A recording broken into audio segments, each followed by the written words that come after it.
Akhirnya, kembali ke habitat alamiku. Sekarang anak-anak kota ini bisa lihat kemampuanku. Lihatlah, kobaran apiku yang besar dan indah. Mereka sangat kagum dengan kemampuanku saat tiba-tiba kegembiraan itu dihentikan beberapa guru yang lebay. Mereka mulai membentakku, mengatakan kalau ada aturan melarang penggunaan api.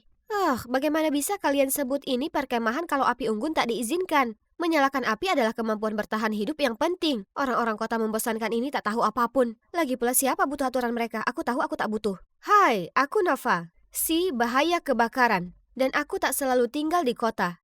Kuhabiskan 14 tahun hidupku tinggal di jalanan. Keluarga kami dulu berkeliling negeri dengan trailer kami. Kami tak pernah tinggal di tempat manapun lebih dari beberapa bulan. Kami mengumpulkan makanan dan tidur di bawah bintang-bintang. Tapi duniaku jungkir balik saat orang tuaku memutuskan bercerai. Ibuku ingin menetap dan ayah akan melanjutkan hidup di jalan. Aku memohon agar bisa pergi dengan ayah, tapi ibu mendapat hak asuhku. Aku ingin sekali tinggal denganmu, burung kecilku, tapi aku harus pergi. Tak ada sangkar yang bisa menahanku terlalu lama. Di saat itu aku janji pada diriku sendiri aku juga akan bebas dan membentangkan sayapku. Aku dan ibu kemudian tinggal di apartemen 2 kamar di Savannah, Georgia, di mana kami disambut tetangga baru kami. Brenda Foster, seorang guru SMP, dan anaknya Scott yang akan segera bersekolah denganku. Bu Foster sangat ramah, tapi sejak aku bertemu dengan Scott, aku tahu kami tak akan akur. Orang-orang kota selalu menggerutu dan lekat dengan ponsel mereka. Ibu harus ambil 2 pekan untuk memenuhi kebutuhan. Akuntan di siang hari, pegawai Burger King di malam hari. Lemari pakaiannya yang warna-warni tergantikan dengan seragam kusam dan yang kami makan sekarang hanyalah makanan cepat saji. Masih kusimpan secerca harapan suatu hari nanti saat ibu menghasilkan cukup uang, kami akan segera kembali ke jalan. Tapi tidak, ini akan jadi rumah kita selamanya. Semua mungkin berat untukmu pada awalnya, tapi percayalah padaku, ini akan baik bagimu ke depannya. Kedengarannya ia ingin hidupku jadi membosankan dan pengap seperti ini untuk selamanya. Kemudian tiba waktu bersekolah, ada banyak sekali aturan, dan setiap momen di hari kami telah dijadwalkan. Dalam satu pagi saja, aku terkena masalah karena pergi ke kamar mandi dan karena memakan bekalku. Dan di atas itu semua, setiap guru mengeluh tentang tulisan tangan dan pengejaanku. Tapi semuanya jadi makin buruk saat aku berada di antara anak-anak lain, bisa kudengar bisikan mereka kemanapun aku pergi. Satu anak bahkan mendatangiku untuk bertanya kenapa aku pakai baju hippie yang aneh. Pakaianku tidaklah aneh, kalian yang aneh. Bahkan ketika beberapa dari mereka mengajakku duduk bersama saat makan siang, aku merasa seperti orang luar. Ada yang mau minuman pink sepulang sekolah? Bukan aku sedang menabung untuk The Eras Tour. Ikut sertakan aku memasuki era cewek pink. Tak ada satu kata pun yang mereka ucapkan masuk akal bagiku. Akhirnya mereka bertanya mengenai kehidupan lamaku. Ya, kami tak harus makan makanan tak sehat ini, kami bisa dapatkan sayuran segar di pinggir jalan. Dan aku tahu bagaimana menguliti korban jalan. Dan setiap hari kami mencoba bermacam buah dan jamur yang berbeda, tapi berhati-hatilah, jamur bisa saja membunuhmu. Tapi pada saat itu, kuperhatikan mereka tak bisa berkata-kata ataupun pucat seperti hantu. Apa, aku mengatakan sesuatu yang salah? Setiap hari sekolah adalah penuh dengan pelajaran yang membingungkan. Tapi hari ini adalah pelajaran musikku yang pertama, dan aku sangat bersemangat akhirnya kulakukan hal yang kubisa. Saat guru musiknya, Pak Sapiro, bertanya apa ada yang ingin tampil di kelas, aku bangkit dari tempat dudukku, siap beranjak. Dengan percaya diri ku nyanyikan lagu kesukaanku, tapi di tengah-tengah Pak Sapiro menyelaku. Kita belajar musik klasik, gaya itu disebut reggae yang tidak kami ajarkan di sini. Nova itu hippie yang aneh. Satu kelas pun tertawa terbahak-bahak. Apa salahku? Scott! Aku ingin sekali memberinya kesempatan untuk mencicipi gitar Rosewoodku, tapi semua orang menahanku. Pada akhirnya Pak Sapiro mengatakan dia akan bicara dengan ibu kami sepulang sekolah. Scott dan ibunya sudah pergi sebelum ibuku datang. Pak Sapiro memberitahu ibu kalau aku ini pemarah yang selalu berpakaian tak pantas. Aku menunggu ibu membelaku, tapi dia hanya meminta maaf. Saya akan bicara dengannya nanti. Tolong maafkan perilakunya, dia tak pernah sekolah sebelumnya. Siapa wanita ini dan apa yang dia telah lakukan pada ibuku? Kemudian kuceritakan kepada ibu betapa mengerikannya sekolah. Tatapan dan ejekan yang terus-menerus, bagaimana semua orang sepertinya agak takut denganku. Berlawanan dengan yang kuharapkan, ibu memberitahuku sebaiknya aku berusaha lebih keras untuk berbaur, dan dia bahkan membelikanku pakaian normal untuk bersekolah. Ibu, pakaian adalah caraku berekspresi. Aku tak mau ganti hanya untuk berbaur. Apa yang terjadi pada ibu? Bukankah ibu yang mengajariku untuk jadi diri sendiri? Memang, tapi sekarang aku ingin kau berbaur supaya kau bisa berteman. Aku harus pergi sebelum mulai menangis. Aku tak bisa tetap berada di apartemen yang pengap itu lagi. Jadi aku keluar dari jendela, memanjat turun tangga darurat dan melarikan diri. Tapi di satu titik sadari aku tak tahu kemana harus pergi. Jadi aku berkeliaran hingga bertemu dengan keluarga Foster yang bersikeras mengantarku pulang. Anehnya, Scott tampak tak begitu mengesalkan dan terus memandangku canggung di sepanjang perjalanan pulang. Ibuku jelas terkejut melihatku saat dia membuka pintu. Aku merasa bagai lelucon, karena ia bahkan tak sadar pelarian memberontakku yang hebat. Aku tak bisa tidur malam itu. Setelah memikirkannya lagi, aku menyimpulkan kalau aku bisa dapatkan kehidupan lamaku jika aku temukan ayahku. Andai aku tahu caranya. Keesokan paginya di sekolah, ku cari perlengkapan yang kubutuhkan untuk menemukan ayahku. Kompas, senter, peta. Scott, apa yang kau lakukan di sana? Kau duluan. Aku mau minta maaf atas apa yang terjadi di kelas musik kemarin. Giliranmu. Aku mengumpulkan apa yang kubutuhkan untuk mencari ayahku, dan tak ada yang bisa kau lakukan untuk menghentikanku. Menghentikanmu? Kelihatannya kau butuh bantuan. Peralatan itu mungkin membantumu ratusan tahun yang lalu, tapi kini kita cukup gunakan internet. Aku tak mau bantuan Scott, tapi mungkin dia benar. Aku tak punya petunjuk harus mulai dari mana, dan bahkan kesulitan menggunakan ponselku. Mungkin aku butuh sedikit bantuan untuk belajar internet. Ikuti aku. Scott menghabiskan sepanjang sore mengajariku dasar-dasar internet. Dia juga menanyakan kehidupan lamaku dan kudapati diriku bercerita semuanya padanya. Semua yang kurindukan dan yang kubenci dari kehidupan baru ini. Yang membuatku heran, dia maklum. Ibunya juga seorang ibu tunggal dan sudah bertahun-tahun sejak dia mendengar kabar dari ayahnya. Setelah hari itu, kurasa benciku padanya sedikit berkurang. Sekitar seminggu kemudian, kurasa aku siap untuk memulai pencarianku. Aku tak tahu kalau googling nama ayahku akan memberiku hasil jutaan. Aku hampir menyerah saat kulihat beberapa orang mencari anjing mereka. Itu memberiku ide. Kucetak sebanyak mungkin selebaran yang diperbolehkan perpustakaan dan menghabiskan hari berikutnya menempelkannya di perkampungan. Aku terkejut dengan nomor telepon asing. Halo? Ya, hai. Aku baru saja melihat seorang hippie yang kebingungan berkeliaran dan itu cocok dengan deskripsi yang kau berikan. Aku sangat terkejut dengan betapa cepatnya aku mendapat respon. Tapi kemudian kulihat Scott setengah blok jauhnya menyeringai padaku dengan ponsel di tangan. Internet yang kau ajarkan kepadaku tidak berguna. Menemukan orang tidak secepat itu, bahkan dengan internet. Peluang terbaikmu adalah database di kantor polisi. Apa kau yakin kau? Aku tak perlu mendengar kata-kata lagi dan segera menepikan mobil polisi yang lewat. Di sebelah sini, Pak. Petugas polisi menepi dan menurunkan jendelanya. Selamat pagi, Pak. Tolong bawa kami ke kantor. Apa yang kalian berdua lakukan? Di mana orang tua kalian? Begini, saya mencari ayah saya. Kudengar petugas itu bicara melalui intercom, mengatakan dia membawa anak hilang kembali ke kantor. Ya, bukan itu yang kumaksud, tapi kurasa apapun yang bisa dilakukan. Saat dia menuntunku ke bagian belakang mobil, aku ingat, Pak, dia bersamaku, apa sebaiknya kita membawanya juga? Koreksi, 2 anak hilang. Scott jelas tercengang saat petugas polisi memandu kami memasuki mobilnya. Lucu sekali. Tentu saja aku membutuhkan pendampingku untuk membantuku temukan benda database itu. Tak lama setelah tiba di kantor, petugas itu meninggalkan ruangan untuk mengambilkan air untuk kami. Segera setelah pintu ditutup di belakangnya, aku langsung beraksi. Aku harus mencari di setiap sudut, tapi Scott tak membantu. Ayo bantu aku, di mana kira-kira benda database itu di ruangan ini? Apa? Tidak bodoh, itu ada di sini. Kemudian dia ke depan komputer dan melakukan beberapa klik. Ketika nama ayahmu di sini. Tetap awasi. Dalam sekejap sebuah file berisi informasi ayahku muncul. Aku mencetaknya dan berlari kencang pulang sebelum tintanya mengering. Jantungku berdegup kencang saat ku tekan nomor ayahku. Heyo. Ayah, senang sekali mendengar suaramu. Oh, siapa ini? Ini aku, Ayah. Sangat hening di seberang sana. Apa aku telepon nomor yang salah? Ini aku, Nova. Nova, senang bisa mendengar kabarmu. Coba tebak, nak. Aku telah melakukan berbagai macam petualangan. Kemudian dia cerita semua perjalanan menakjubkan yang aku ingin sekali berada di sana. Kemudian kutanya dia di mana supaya aku bisa menemukannya. Aku hidup di masa sekarang, burung kecilku. Aku pergi kemanapun jalan membawaku. Kumohon, Ayah, biarkan aku ikut. Baiklah, temui aku di pintu keluar antar negara bagian jam 10 malam besok. Ia mengakhiri panggilan sebelum aku bisa berkata apa-apa lagi. Aku tiba-tiba ingin menangis entah kenapa. Itu pasti air mata haru.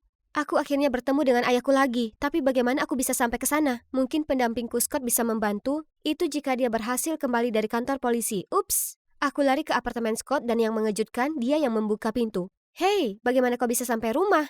Setelah ku jelaskan ke petugas kalau kau itu hanya sedikit nyentrik, dia membiarkanku pergi. Aku minta maaf aku meninggalkanmu di sana. Aku sungguh tak berpikir. Oh, aku bicara dengan ayahku. Dia akan menjemputku besok malam. Jadi, aku butuh bantuanmu untuk jalan ke tol. Jalan tol? Orang tua macam apa yang menyuruh anaknya yang 14 tahun menemuinya di jalan tol malam-malam? Apa dia bahkan bertanya keadaanmu? Atau ibumu? Dia jelas tak peduli sama sekali. Tunggu. Ya, dia sebenarnya tak bertanya. Tapi ayah mungkin sibuk. Lagi pula kita bisa bicarakan itu besok saat kami bertemu. Beraninya Scott berpikiran buruk akan ayah. Apa yang kau tahu tentang ayahku? Dia itu berjiwa bebas dan aku seharusnya berpergian dengannya. Hidup itu tentang menjadi spontan. Ibuku bahkan tak mengerti itu. Jadi aku tak berharap kau mengerti. Tapi jika kau tak mau menolongku, tak apa. Akan ku cari jalan keluar sendiri. Kemudian aku bergegas pergi. Malam berikutnya, saat aku sedang berkutat dengan Google Maps, ponselku tiba-tiba terenggut dari tanganku. Kuantar kau ke sana. Kau bisa tersesat jika pergi sendiri. Aku masih agak kesal soal kemarin, tapi dia itu baik sekali. Ditambah, Scott benar. Aku akan tersesat jika sendirian. Kami tiba lebih awal dan menunggu. Waktu terus berlalu, jadi ku telepon ayahku beberapa kali, tapi tak ada jawaban. Kemudian kulihat saat itu sudah lewat jam 11. Panggilanku akhirnya terhubung. Oh, astaga, kau di sana sekarang? Bus kami sudah lewat savana beberapa waktu lalu. Hahaha. Kami mengadakan pesta besar, kau harus lihat.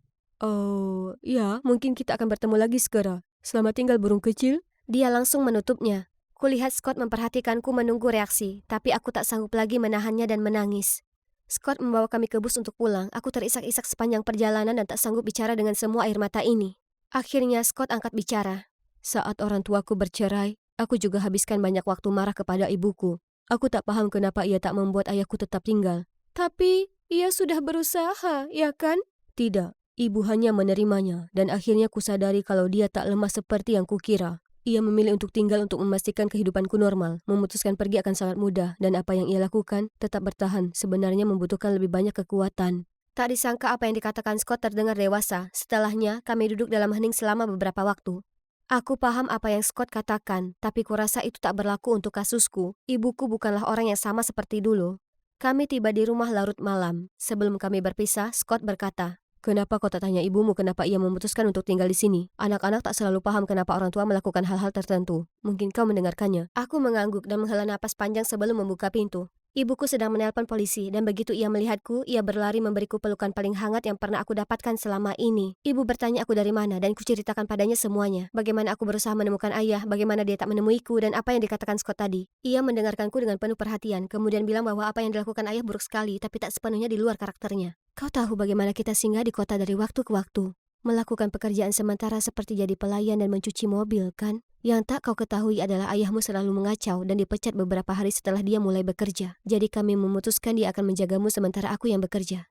Aku tak menyadari betapa beratnya ibu selalu bekerja sementara aku dan ayah hanya bersenang-senang. Lalu aku bertanya kenapa ibu memilih kehidupan seperti ini. Saat ibu bertemu dengan ayah, ibu bekerja penuh waktu. Sementara ayahmu menganut paham, dunia adalah buku dan bepergian membuatmu menjadi pendongeng. Tentu itu terdengar memukau. Jadi aku berhenti dari pekerjaanku dan membebaskan diri dengan trailer yang kami beli. Tapi kenapa ibu putuskan untuk menetap setelah sekian lamanya? Setelah ada kamu, ibu sadar bahwa kehidupan kita yang mengembara bukanlah lingkungan yang baik untuk anak-anak. Aku khawatir kau akan mengalami kesulitan saat kau beranjak dewasa, terutama karena ayahmu tak membantu dan selalu menjadi contoh buruk untukmu. Lagi pula homeschooling itu sulit, kami bukanlah guru. Kau pantas untuk tumbuh besar di rumah yang stabil, punya teman sebaya, dan menjalin hubungan erat dengan mereka. Aku punya kalian berdua, dan orang yang kita temui dari seluruh penjuru negeri. Itu belum cukup, sayang. Kurasa aku sebaiknya memberimu kehidupan yang normal sementara kamu masih muda. Kau akan lebih siap untuk membuat keputusan sendiri saat dewasa nanti. Tak adil untukmu, karena bukan kau yang memilih kehidupan itu, tapi kami. Kebencian yang kumiliki terhadap ibu mencair, dan tergantikan oleh rasa syukur mendalam atas semua yang telah ia korbankan. Aku tak pandai berkata-kata, jadi ku sampaikan itu sebisaku. Apa ibu merindukan kehidupan lama ibu? Ya, tentu. Tapi untuk sekarang, kau adalah prioritas utamaku. Setelah rasa sakit itu pergi, tiba waktunya untuk pulih. Aku berusaha fokus pada pelajaranku dan memahami aturan. Ibuku bahkan membantuku memilih pakaian yang pantas untuk bersekolah, tapi masih terkesan diriku. Aku berusaha menikmati film yang sama seperti anak-anak lainnya dan belajar memainkan lagu kesukaan mereka dengan gitarku. Segera, mereka jadi teman-teman baruku. Aku pun lanjut jadi akrab dengan Scott, teman sekaligus rekan seperjuanganku sejak awal. Aku dan ibu setuju kami tak meninggalkan kecintaan kami akan bepergian, dan ia janji merencanakan beberapa trip perjalanan besar setiap tahun mulai dari musim panas ini. Aku tak sabar menunggu untuk trip kami ke air terjun Niagara dengan Bu Foster dan Scott. Hai, namaku Daniel. Panggilanku Denny, dan ini bukan waktu yang menyenangkan. Tersenyumlah Denny, jangan membuat kami merasa bersalah. Ya, aku senang sekali dikirim jauh dari pandangan kalian. Jangan salah paham dengan kami, sayang. Kau akan suka sekali sekolah ini, ya kan, sayang? Ya, itu merupakan sekolah bergengsi untuk anak-anak keluarga kaya. Ibumu dan aku juga sangat suka saat kami di Kingsbury. Karena itu memang sempurna untukmu. Aku sama sekali tak seperti kalian. Tapi suatu hari kau akan berterima kasih pada kami karena menjauhkanmu dari jalanan. Nada bicaranya selalu merendahkan.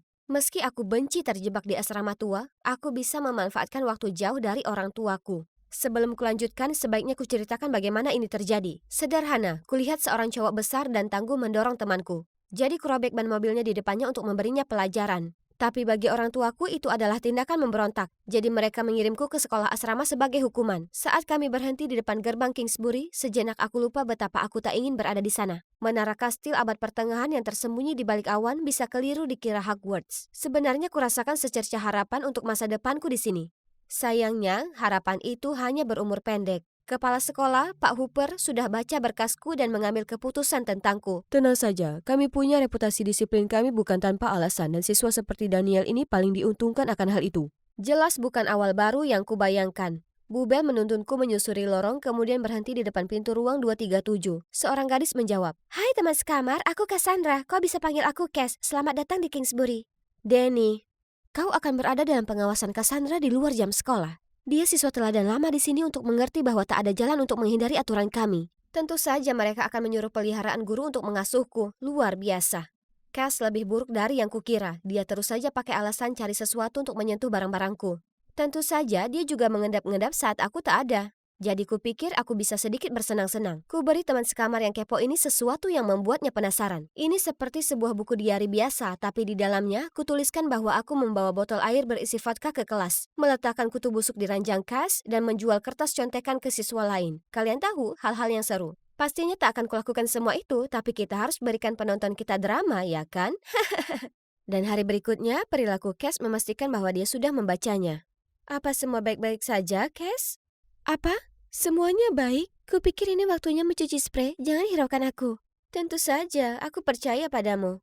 Di Kingsbury ada peraturan untuk apa saja. Aku berhasil melanggar sebagian dari aturan itu dalam 2 minggu pertama hanya dengan keberadaanku sepertinya. Parahnya, hukuman itu hampir tak pernah cocok dengan pelanggarannya. Pernah aku harus mengembalikan ratusan buku kerak karena melewatkan jam malam pukul 8 hanya karena aku belajar di perpustakaan. Di waktu lain aku harus bersihkan aula makan selama sepekan penuh karena pakaianku tak tersemat sebentar saja. Belum lagi Bu Bell sepertinya punya mata untuk melihat segalanya di mana saja sekaligus. Apa-apaan ini? Bagaimana seharusnya aku tahu Teen Vogue dianggap sebagai bahan selundupan di sini? Dan itu bisa dihukum dengan membersihkan setiap tempat lilin di gereja sekolah. Apa mungkin sekolah ini bisa lebih ketat?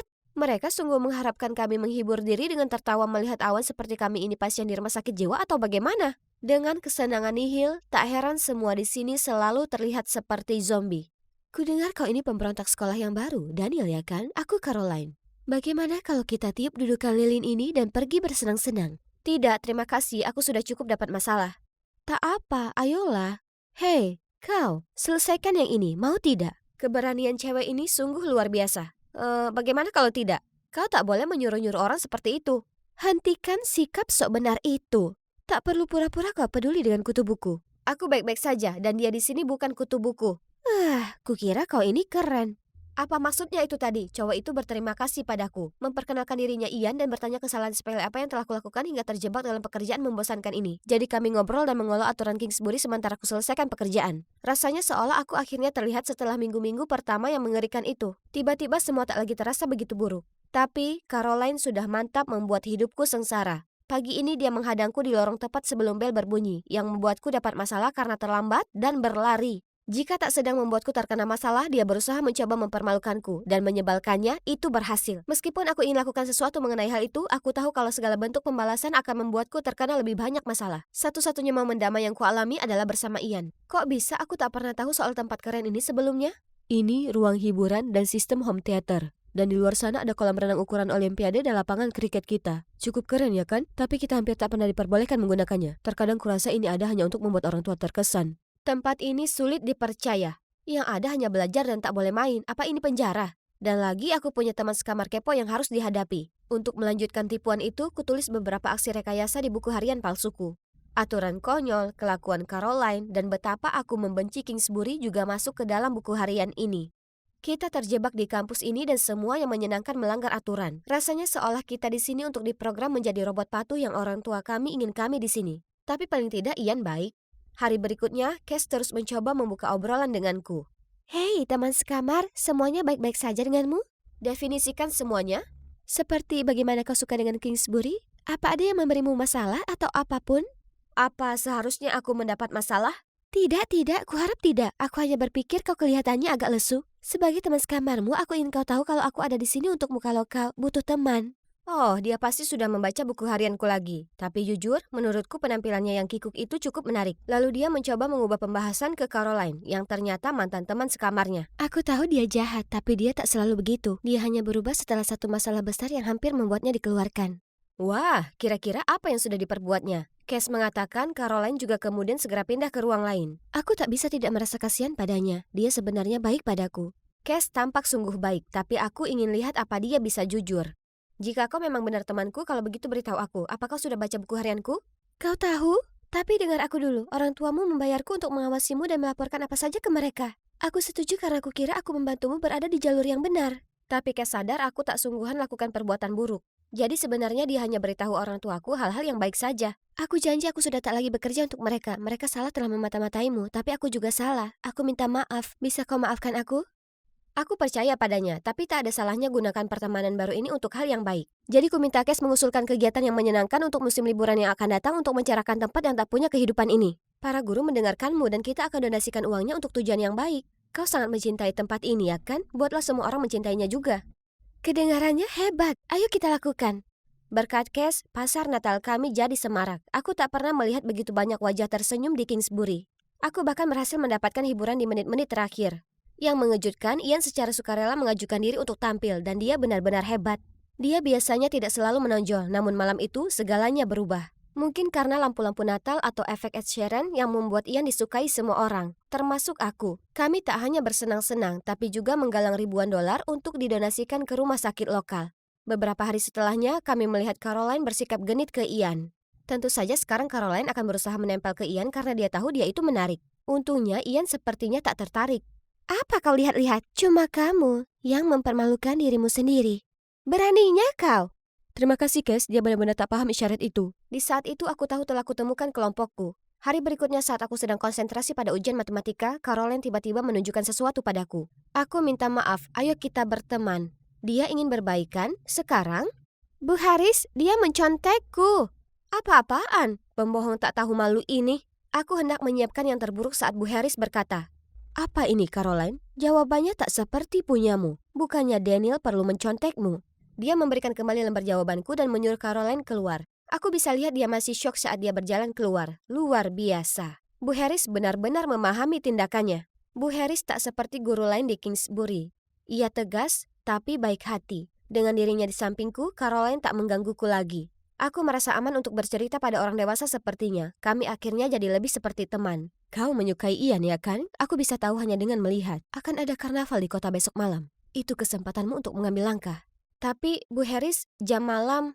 Oke, memang itu tak terdengar seperti ide bagus, tapi aku memang ingin pergi berkencan dengan Ian. Jadi aku mengirim pesan padanya dan dia langsung berkata ya. Bu Harris pada dasarnya menyuruhku untuk melakukannya. Hal buruk apa yang terjadi? Ku coba pergi diam-diam, tapi saat aku melangkah memasuki lorong, senter Bu Bell menyilaukanku. Dan astaga, dia marah. Sangat marah sampai dia menyeretku langsung menuju kantor Pak Hooper. Ini adalah kedua kalinya aku datang kemari, yang mana jauh lebih cepat dari yang kusangka. Saya tahu sejak awal kau akan menjadi masalah, Nona Osborne. Anda melanggar peraturan berkali-kali dan menunjukkan ketidakpedulian yang nyata terhadap otoritas. Pak, selain malam ini, saya tak berniat untuk melanggar aturan apapun. Saya berjanji saya telah belajar dari kesalahan tersebut dan tak akan mengulanginya lagi. Itu bukan pelanggaran ringan, Nona Osborne. Minum-minum, menyebarkan contekan, mengotori ranjang teman sekamarmu dengan serangga. Itu adalah yang kutulis di buku harian palsu. Bagaimana bisa? Kami tak izinkan kenakalan macam itu di sini. Malah, Anda seharusnya dikeluarkan saat ini juga. Namun karena hormat kami akan orang tua Anda diperbolehkan keluar secara diam-diam atas kemauan Anda sendiri. Ku coba menjelaskan diriku, jadi akhirnya beliau memberiku 3 hari untuk mengumpulkan bukti. Saat aku kembali, kulihat laci bangkuku terbuka, dan Cass tertidur. Dia tak akan mungkin lakukan ini, kita berteman, tapi siapa lagi? Ponselku tiba-tiba berdering, itu Ian. Aku tak ingin membicarakan ini lewat telepon, jadi secara singkat ku jelaskan kalau seseorang tak ingin aku berada di sini dan aku janji kita akan bicara nanti. Aku juga tak ingin kau keluar, Bestie. Aku juga tidak, Casey. Tak mau buang-buang waktu, kususun rencana untuk melacak pelakunya. Kali ini kutulis kalau aku akan mainkan lelucon ke Bu Bell. Aku bahkan mengatur sistem alarm senyap dengan selembar kertas ini untuk melihat jika ada yang membuka laciku. Hari berikutnya, lihatlah, alarm itu bekerja dengan sangat baik. Dia pasti mengambil umpannya. Sekarang yang perlu dilakukan adalah, kubuka pintu dan melihat seseorang yang sungguh tak terduga. Kini rencanaku sudah berjalan. Aku dan Ian bersembunyi di balik dinding di dekat kantor Bu Bell. Ini kencan pertama yang menarik. Romantis, bukan? Kami tiba-tiba mendengar langkah kaki mendekat. Aku mengintip dari balik sudut dan melihat Bu Haris? Langsung kurasakan darahku mendidih. Orang satu-satunya yang kupercaya mengkhianatiku? Aku hendak mendatanginya saat Ian menarikku kembali dan menutupkan satu tangannya di mulutku. Bu Haris melihat sekeliling dengan tak sabaran kemudian berusaha membuka pintu. Saat engselnya berdiri terbuka, Ian membunyikan alarm yang nyaring. Terkejut, Bu Haris tersandung dan terjatuh. Kemudian Bu Bell berlari cepat menuju ke arah kami. Ada apa? Saya sampai tepat waktu untuk menangkap mereka berdua ini menyelinap ke kantormu. Mereka mainkan lelucon terhadapmu. Apa kau yakin? Karena bukan itu yang dilihat kamera. Dia bohong. Dia tulis semua itu di dalam buku hariannya. Saya ada di sini untuk menangkap basah dirinya. Bu Haris, bagaimana Anda tahu apa yang saya tulis di buku harian pribadi saya? Aku hanya main-main dengan teman sekamarku. Anda berusaha menggunakan untuk melawanku? Jangan percaya apa yang dia ucapkan. Dia itu anak nakal. Kenapa dia menulis tentang menyelundupkan alkohol jika dia tak berpikir untuk melakukannya? Itu hanya masalah waktu. Jadi Anda hanya mengarang jika tak ada yang terjadi, Bu Haris? Caroline muncul di samping Pak Hooper. Wajah Bu Haris berubah pucat saat melihat mereka. Caroline lalu mengatakan dia tak sengaja mendengar Bu Haris menyuruhku keluar setelah jam malam. Yang mana mengejutkan karena dia pernah mendengar hal yang sama sebelumnya. Itulah bagaimana Caroline dihukum sementara pacarnya dikeluarkan. Menyadari pola perilaku Bu Haris, dia mendatangiku. Kami memutuskan untuk bekerja sama menghentikan hal ini sekali untuk selamanya. Apa Anda ingin menjelaskan diri Anda? Anda sungguh percaya dengan berandalan ini? Mereka hanya ingin membuat saya tampak buruk. Bukan aku dalam video itu palsu. Di titik itu banyak murid sudah berkerumun mengelilingi kami. Mereka semua maju ke depan untuk berbagi cerita yang sama mengenai Bu Haris. Dia dipercaya lalu membujuk mereka untuk melanggar aturan sekolah. Ketika mereka hampir diusir, dia memeras orang tua mereka untuk membayar banyak uang padanya agar mereka tetap di sini. Pada saat inilah, Bu Haris harus mengaku pasrah dan mengakui kesalahannya. Pak Hooper memanggilku ke kantornya keesokan harinya. Nona Osborne, saya minta maaf telah salah menilai Anda. Saya terkejut tahu apa yang dilakukan Bu Haris terjadi tepat di bawah pengawasan saya. Saya mungkin tak akan pernah tahu jika bukan karena insiden kemarin. Jadi terima kasih. Saya akan lakukan apa saja untuk perbaiki kerusakan yang telah diperbuatnya. Pak, saya rasa bukan Bu Haris akar dari permasalahan. Itu terletak pada peraturan keras Kingsbury. Saya tahu Anda sangat membanggakannya, tapi kekakuan tak membantu. Anak yang penurut menjadi lembut dan penurut, sementara yang berkemauan keras akan menentang otoritas. Bu Haris memanfaatkan itu. Kebanyakan murid di sini luar biasa, tapi kreativitas mereka dihancurkan di bawah disiplin yang ketat. Pak Hooper dengan sabar mendengarkan aku. Pada akhirnya dia menjabat tanganku dan mengucapkan selamat tinggal. 1 minggu kemudian kami menerima sebuah email berjudul sebuah pesan dari kepala sekolah. Email itu berisi video Pak Hooper memberikan permintaan maaf secara formal kepada murid dan keluarga yang menjadi korban Bu Haris yang tak lagi mengajar dimanapun. Beliau juga mengakui adanya masalah yang melanda sekolah kami. Kedepannya kami akan menanamkan solusi berbasis konseling untuk menangani masalah siswa. Beberapa hukuman keras akan dihapuskan dan layanan kesehatan mental akan tersedia bagi semuanya. Selain itu, kegiatan ekstrakurikuler juga akan terus digalakkan. Keadaan benar-benar berubah menjadi lebih baik. Suasana ceria telah kembali ke lorong-lorong yang indah ini. Caroline berhenti berulah dan mulai memperbaiki hubungan dengan teman lamanya, Cass. Sekarang setelah kondisi mereda, kurasa aku jatuh hati dengan Kingsbury dan juga seseorang. Kami akhirnya pergi untuk kencan yang telah lama kami nantikan. Aku melompat ke dapur untuk melihat tas apel yang ayah siapkan untuk piknik sekolahku. Oh, betapa perhatiannya dia. Aku dengan bersemangat menggigitnya. Tapi rasanya seperti dibiarkan membusuk selama 1 dekade. Aku dengan panik memeriksa tasnya dan melihat ini bukan satu-satunya yang busuk. Ayah! Hai, aku Doris, dan hal seperti ini adalah kejadian sehari-hari bagiku. Ayahku yang kikuk dan buta warna merupakan 2 faktor yang membuat hidup menarik. Sejak ibu meninggal, aku harus mengawasinya seperti elang. Kalau tidak, dia akan mengacaukan segalanya. Suatu kali dia memanggang seekor kalkun, tapi itu sangat mentah sampai kalkun itu terlihat akan melompat dari piring dan berlarian di rumah. Dan pada ulang tahunku yang terakhir, dia memberiku sepasang sarung tangan berbeda, satu oranye terang dan satu hijau neon. Dengan enggan aku mencobanya, terlihat seperti badut, sementara orang-orang tertawa terbahak-bahak. Terlepas dari semua itu, dia tetap seorang ayah yang luar biasa di mataku, seorang seniman super berbakat dengan karya seni yang luar biasa. Asalkan diberi label pada warna cat, dan juga merupakan pendukung besar impianku. Sejak pertama kali dia membantuku berseluncur di danau, aku tahu itulah panggilan hidupku. Jika aku bisa jadi seorang seniman meski aku buta warna, bagaimana beberapa rintangan saja bisa menghentikanmu jadi skater? Bravo, aku pasti akan memberinya nilai 100, kecuali bahwa dia punya satu aturan gila, tidak boleh berkencan sampai aku berusia 18 tahun. Bukannya aku terlalu mikirin cowok, satu-satunya anak laki-laki yang aku ajak bicara adalah tetanggaku, Ben, dan ayah sepertinya suka dia. Anak itu cukup baik, dia suka menggambar, seniman adalah orang penuh perhatian, sama sepertiku. Hohohoho. Dan sepertinya dia juga tak tertarik pada perempuan. Aku tidak yakin tentang itu, tapi benar kami tidak akan pernah menjadi pasangan. Sikapnya yang lembek jelas bukan tipeku. Bagaimanapun sangat menyenangkan memiliki dia sebagai teman. Sejak kami kecil, Ben selalu menuruti apapun yang aku minta. Dari menggambar-gambar unicorn untuk kamarku, memberiku satu-satunya es pop miliknya, hingga hal-hal yang lebih seru. Seperti mengetuk-ngetuk dan berlari setelah menutupi mobil tetangga dengan tisu toilet. Hah! Dan sekarang dia selalu mengantarku ke latihan skating di beberapa kota jauhnya. Dan hanya duduk di sana sambil menulis sesuatu sampai aku selesai. Sepanjang bulan ini aku telah berlatih sangat keras untuk kompetisi besar mendatang di kota. Aku akan membawa pulang medali. Inilah waktuku untuk bersinar. Aku mulai meluncur, membiarkan ritme mengendalikan gerakanku. Angin dingin yang menyenangkan menerpaku seolah aku sedang terbang. Sudah waktunya untuk lompatan Excel. Aku melompat ke udara seperti bola kapas, tetapi tiba-tiba kehilangan keseimbangan dan terjatuh tertelungkup. Alhasil aku menduduki peringkat 29 dari 30. Ya, namun yang mengejutkan ada satu juri yang memberiku nilai tinggi. Akhirnya seseorang melihat potensiku. Aku berseri-seri ketika pria imut ini mendekatiku. Hai, aku Lukas. Aku cuma mau bilang kalau kamu benar-benar tepat sasaran. Oh, dia orang itu. Aku benar-benar ingin mengenalmu lebih jauh. Bagaimana kalau kita jalan-jalan bersama? Kubawa ke tempat spesial seperti dirimu bagiku. Ini jelas melanggar peraturan ayah, tapi astaga, senyumnya yang mematikan membuat perutku mual. Jadi aku akhirnya mengatakan ya. Aku dengan bersemangat memberitahu Ben, tetapi dia menatapku dengan wajah masam. Hei, ayahmu tidak akan senang jika dia mengetahui hal ini. Jangan biarkan dia tahu. Luke adalah seorang ahli sehingga dia dapat membantuku mengasah bakatku. Kamu akan merahasiakan ini ya kan? Jadi inilah kencan pertamaku. Luke sangat manis. Dia memuji seluncur esku dan terus-menerus memberiku tatapan penuh kasih sayang. Makanan kami telah tiba dan enaknya. Selamat makan. Aku dengan anggun mencoba kentang tumbuknya dan langsung merasakan nikmatnya rasa mentega hangat, daun bawang, dan sesuatu yang runcing. Jepit rambut, aku segera berdiri meminta untuk bertemu manajer, tetapi Luke menghentikanku.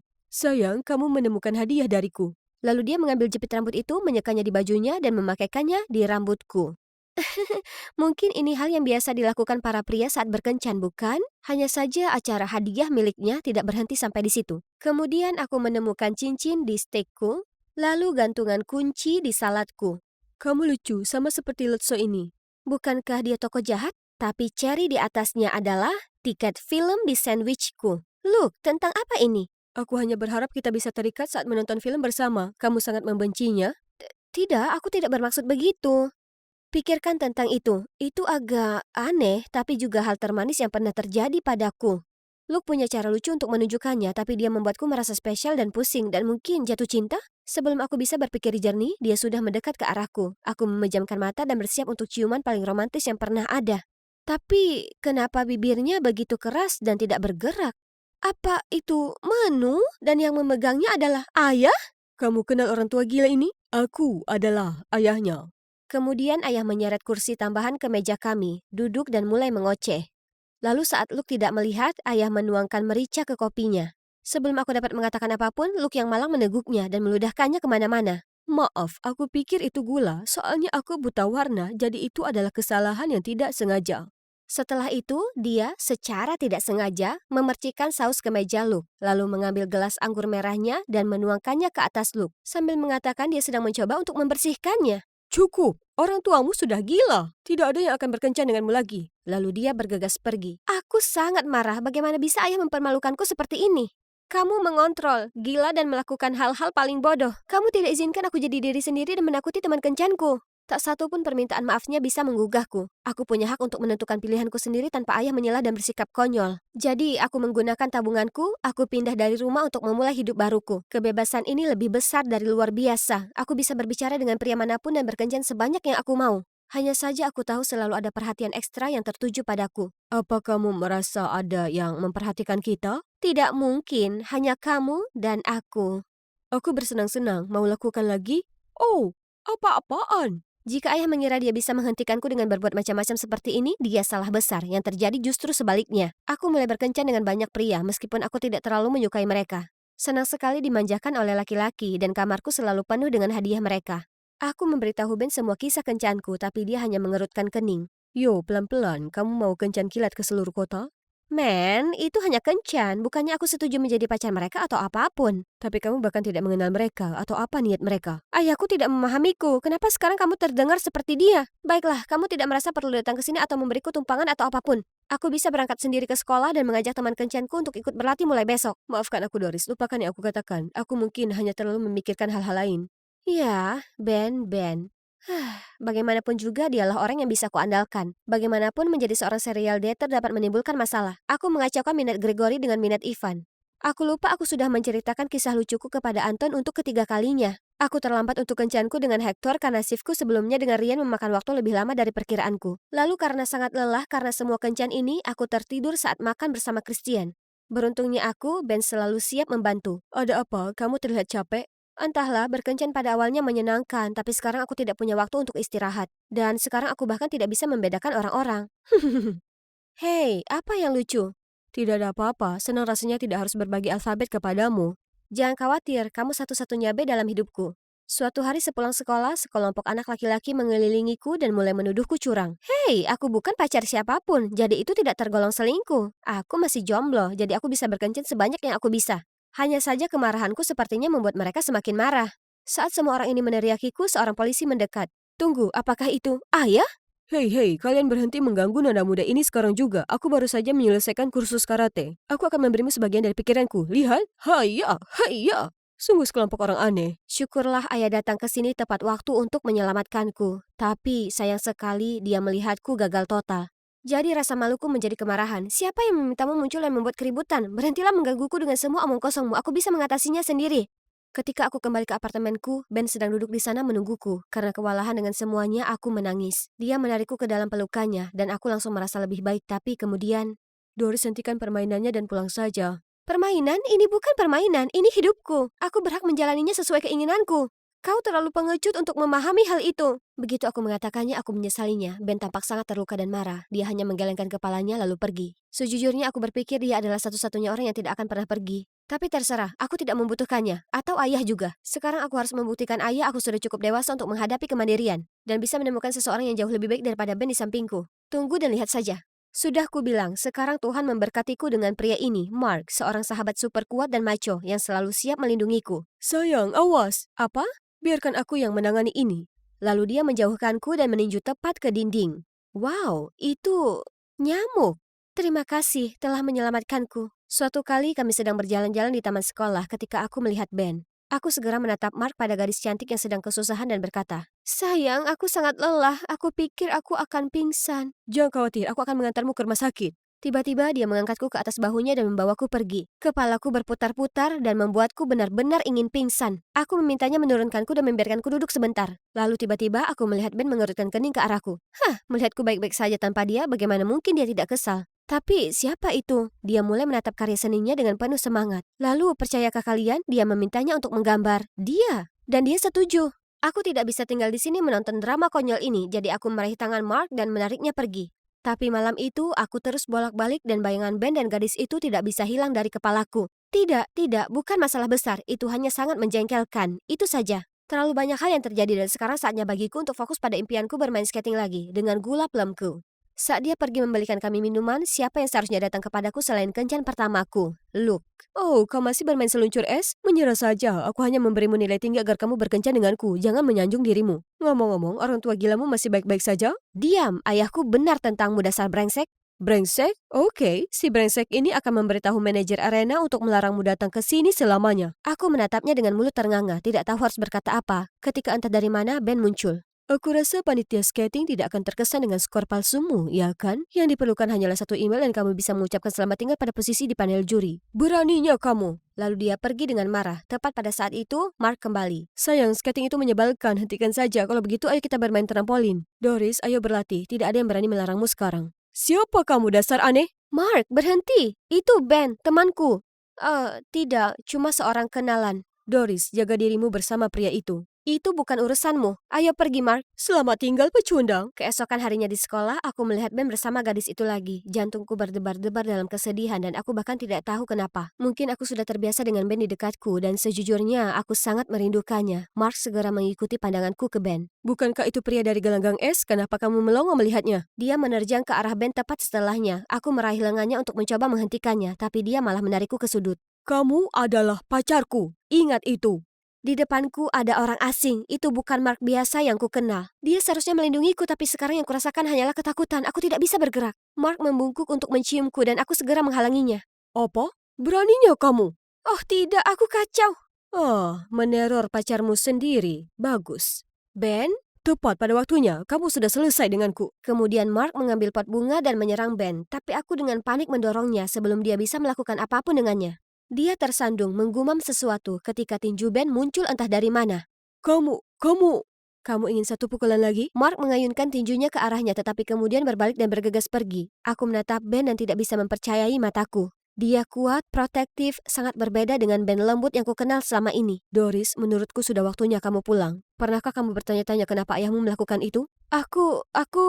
Ben benar, dan drama hari itu menyadarkanku betapa aku merindukan ayah. Aku ingin tahu bagaimana kabarnya. Aku tiba kembali dan menemukan ayah duduk sendirian tertidur, di tengah tumpukan kekacauan. Dia mengenakan pakaian bernoda dan di atas kuda-kuda ada gambarku yang belum selesai. Dengan mata berkaca-kaca, aku berlari ke arahnya dan memeluknya erat. Aku sangat menyesal telah pergi. Kupikir aku akan baik-baik saja sendirian, tapi nyatanya tidak. Aku merindukanmu. Kamu kembali, aku juga merindukanmu sayang. Aku merasa sangat bersalah telah membuat ayah kesal. Saat aku tenang, kami membicarakan masalah kami. Sayang, ayah tahu, ini sulit. Hanya kamu yang tersisa. Aku hanya khawatir kamu terlalu muda untuk membuat keputusan yang tepat dan tidak tahan melihat para idiot ini menyakitimu. Tapi ayah, aku juga butuh pengalaman untuk belajar dan berkembang.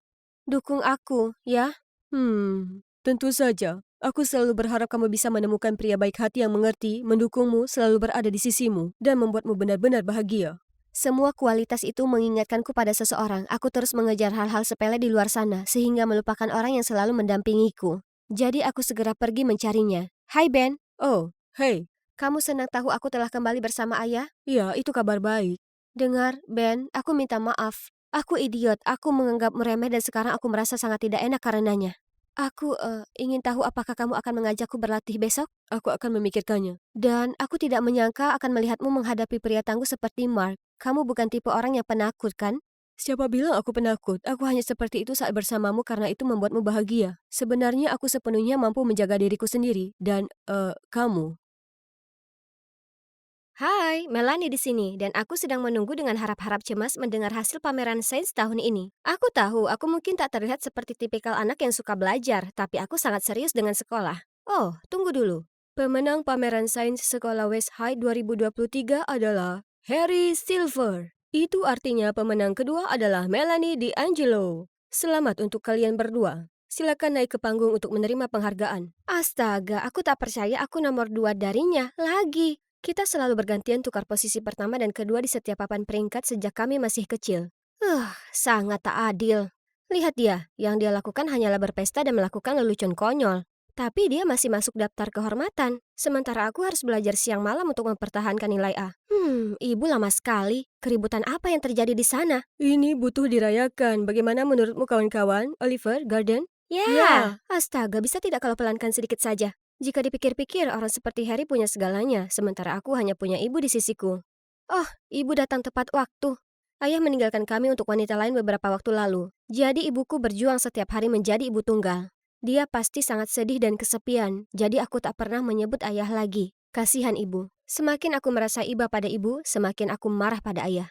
Hanya sahabatku Izzy yang tahu soal ini, karena kau tahu sangat sulit membuka diri jika kau berasal dari keluarga yang berantakan. Untungnya ada satu hal di dunia ini yang bisa meningkatkan semangatku, sama halnya dengan denyut jantungku. Di hari-hari yang kelam dan gelap ini, gebetanku yang menawan, Cameron. Tahun terakhir SMP hampir usai, jadi aku harus segera mengambil tindakan dengan Cameron cepat. Masalahnya, setiap kali aku dekat dengannya, perusak kesenangan muncul entah dari mana untuk mempermalukanku. Dia terus memanggilku Melanin karena kekurang itu dan tak hentinya menggangguku. Kami tak pernah akur, tapi serius, apa masalahnya di akhir-akhir ini? Dia terlalu menggangguku, dan kenapa hanya aku? Aku tak percaya semua orang menganggapnya murid teladan. Bagiku, Harry tak lebih dari serangga yang paling mengganggu. Baiklah, rambut, make up, gigi yang putih bersih, cek. Aku akan mencobanya lagi hari ini, menunggu Cameron di lokernya dengan surat cintaku di tangan. Segera saat kulihat wajahnya yang menawan, kuhela nafas panjang lalu kupasang senyum termanis. Tapi tiba-tiba, seseorang merusak rambutku dari belakang. Aduh, aku berbalik untuk melihat pelakunya. Harry, Kau tampak panas, dan itu juga menimbulkan aliran listrik juga. Sekarang kau bisa isi daya ponselmu dengan rambutmu. Berterima kasihlah padaku nanti. ya Tuhanku, tak ada yang boleh lihat tatanan rambut Medusa ini. Rencanaku untuk mengaku gagal lagi, bahkan sebelum dimulai, semua berkat si badut Harry itu.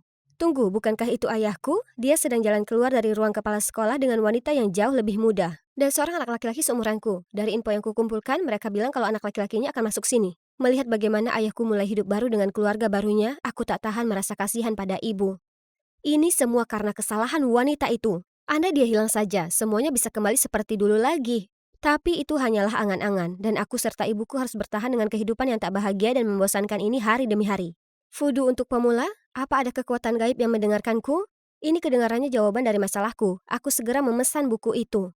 Aku mulai belajar segala jenis mantra dan ritual di dalamnya segera setelah paket itu sampai. Boneka Fudu menarik. Hari berikutnya aku pergi menemui Izzy secepatnya. Hei, aku terpikir untuk gunakan boneka Fudu ke istri baru ayahku agar orang tuaku kembali bersama. Bagaimana menurutmu? Apa itu benar-benar berhasil? Kurasa tidak. Hei, Rabu. Maaf. Hei, hentikan Rabu. Harry Silver, tamatlah riwayatmu. Tapi, tunggu dulu. Kau tahu tidak, kita bisa mencobanya. Harry akan jadi kelinci percobaan yang sempurna. Apa? Dia? Dia hanya bersenang-senang sendiri. Bagaimana kalau Fudu itu benar-benar bekerja? Harry tak pantas menerimanya. Ya, kurasa tidak. Kalau begitu mari kita buat boneka untuk bocah laki-laki kita. Membuat boneka itu mudah, tapi yang sulit itu mendapatkan rambut subjekku. Dan pastinya aku tak akan dekati Harry secara fisik. Bahkan jika ada orang membayarku. Jadi, kupakai papan Ouija. Itu akan membantuku memecahkan kode lokernya. Di sana pasti ada beberapa helai tersangkut di sisi rambut mahal yang dia simpan di dalamnya. Tapi tak satu pun kombinasi itu berhasil. Ini sudah yang ke-10 kalinya. Bagaimana dengan ini? Mari kita lakukan. Tapi hanya ada buku-buku di dalamnya. Membosankan. Kalau begitu, ruang ganti tim. Aku pasti akan temukan sesuatu di seragamnya. Mari kita lihat. Harry Silver, ini dia. Aha, dapat. Aku hendak kabur dari lokasi saat tiba-tiba kulihat anak laki-laki hanya dengan handuk melingkar di pinggangnya. Aku berlari cepat menuju pintu dan berlari lurus melewati lorong. Itu hampir saja. Oke, aku masih harus rampungkan boneka Fudu itu. Dan selesai. Dengan bersemangat kutunjukkan Izzy karyaku kemarin malam. Cukup bagus kan? Ada rambut Harry juga. Apa? Bagaimana kau tahu itu benar-benar punya Harry? Bagaimana kalau itu milik orang lain? Ya, aku... Hei, apa kalian dengar ada orang mesum bermata panda menyelinap di sekitar ruang ganti cowok kemarin? Pergilah. Tapi jangan khawatir, mulai hari ini kita akan gantian jaga pintu masuk untuk menangkapnya. Oh, sungguh kebetulan. Kau cocok dengan deskripsi pelakunya, Melanin. Tapi pasti kau bukan orang mesum itu, kan? Aku sangat marah. Kurasakan asap keluar dari telingaku. Kuharap tatapanku bisa membunuh anak manja itu. Mel, kau meremas lengan boneka itu. Itu akan putus. Waduh, salahku. Berikutnya kulihat Harry ada perban di seluruh lengan kanannya. Tunggu dulu, apa aku yang melakukan itu? Merasa bersalah dan penasaran, aku mendatanginya. Hei, ada apa dengan lenganmu? Lenganku sakit sejak kemarin, entah kenapa. Dokterku bilang tak ada yang salah, tapi aku terus merasa seolah ada yang meremasnya dengan sangat kuat. Itu terjadi lagi. Oh, seram. Itu artinya boneka itu sungguh ajaib.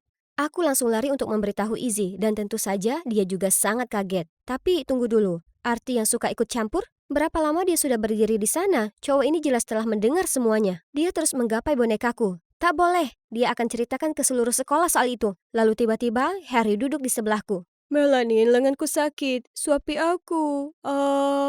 Apa yang dia lakukan sekarang? Apa dia tak lihat aku sedang sibuk? Tepat di saat itu, Arti merebut bonekaku. Serahkan padaku. Tidak, Arti. Tidak. Tidak dengan susu di mulut.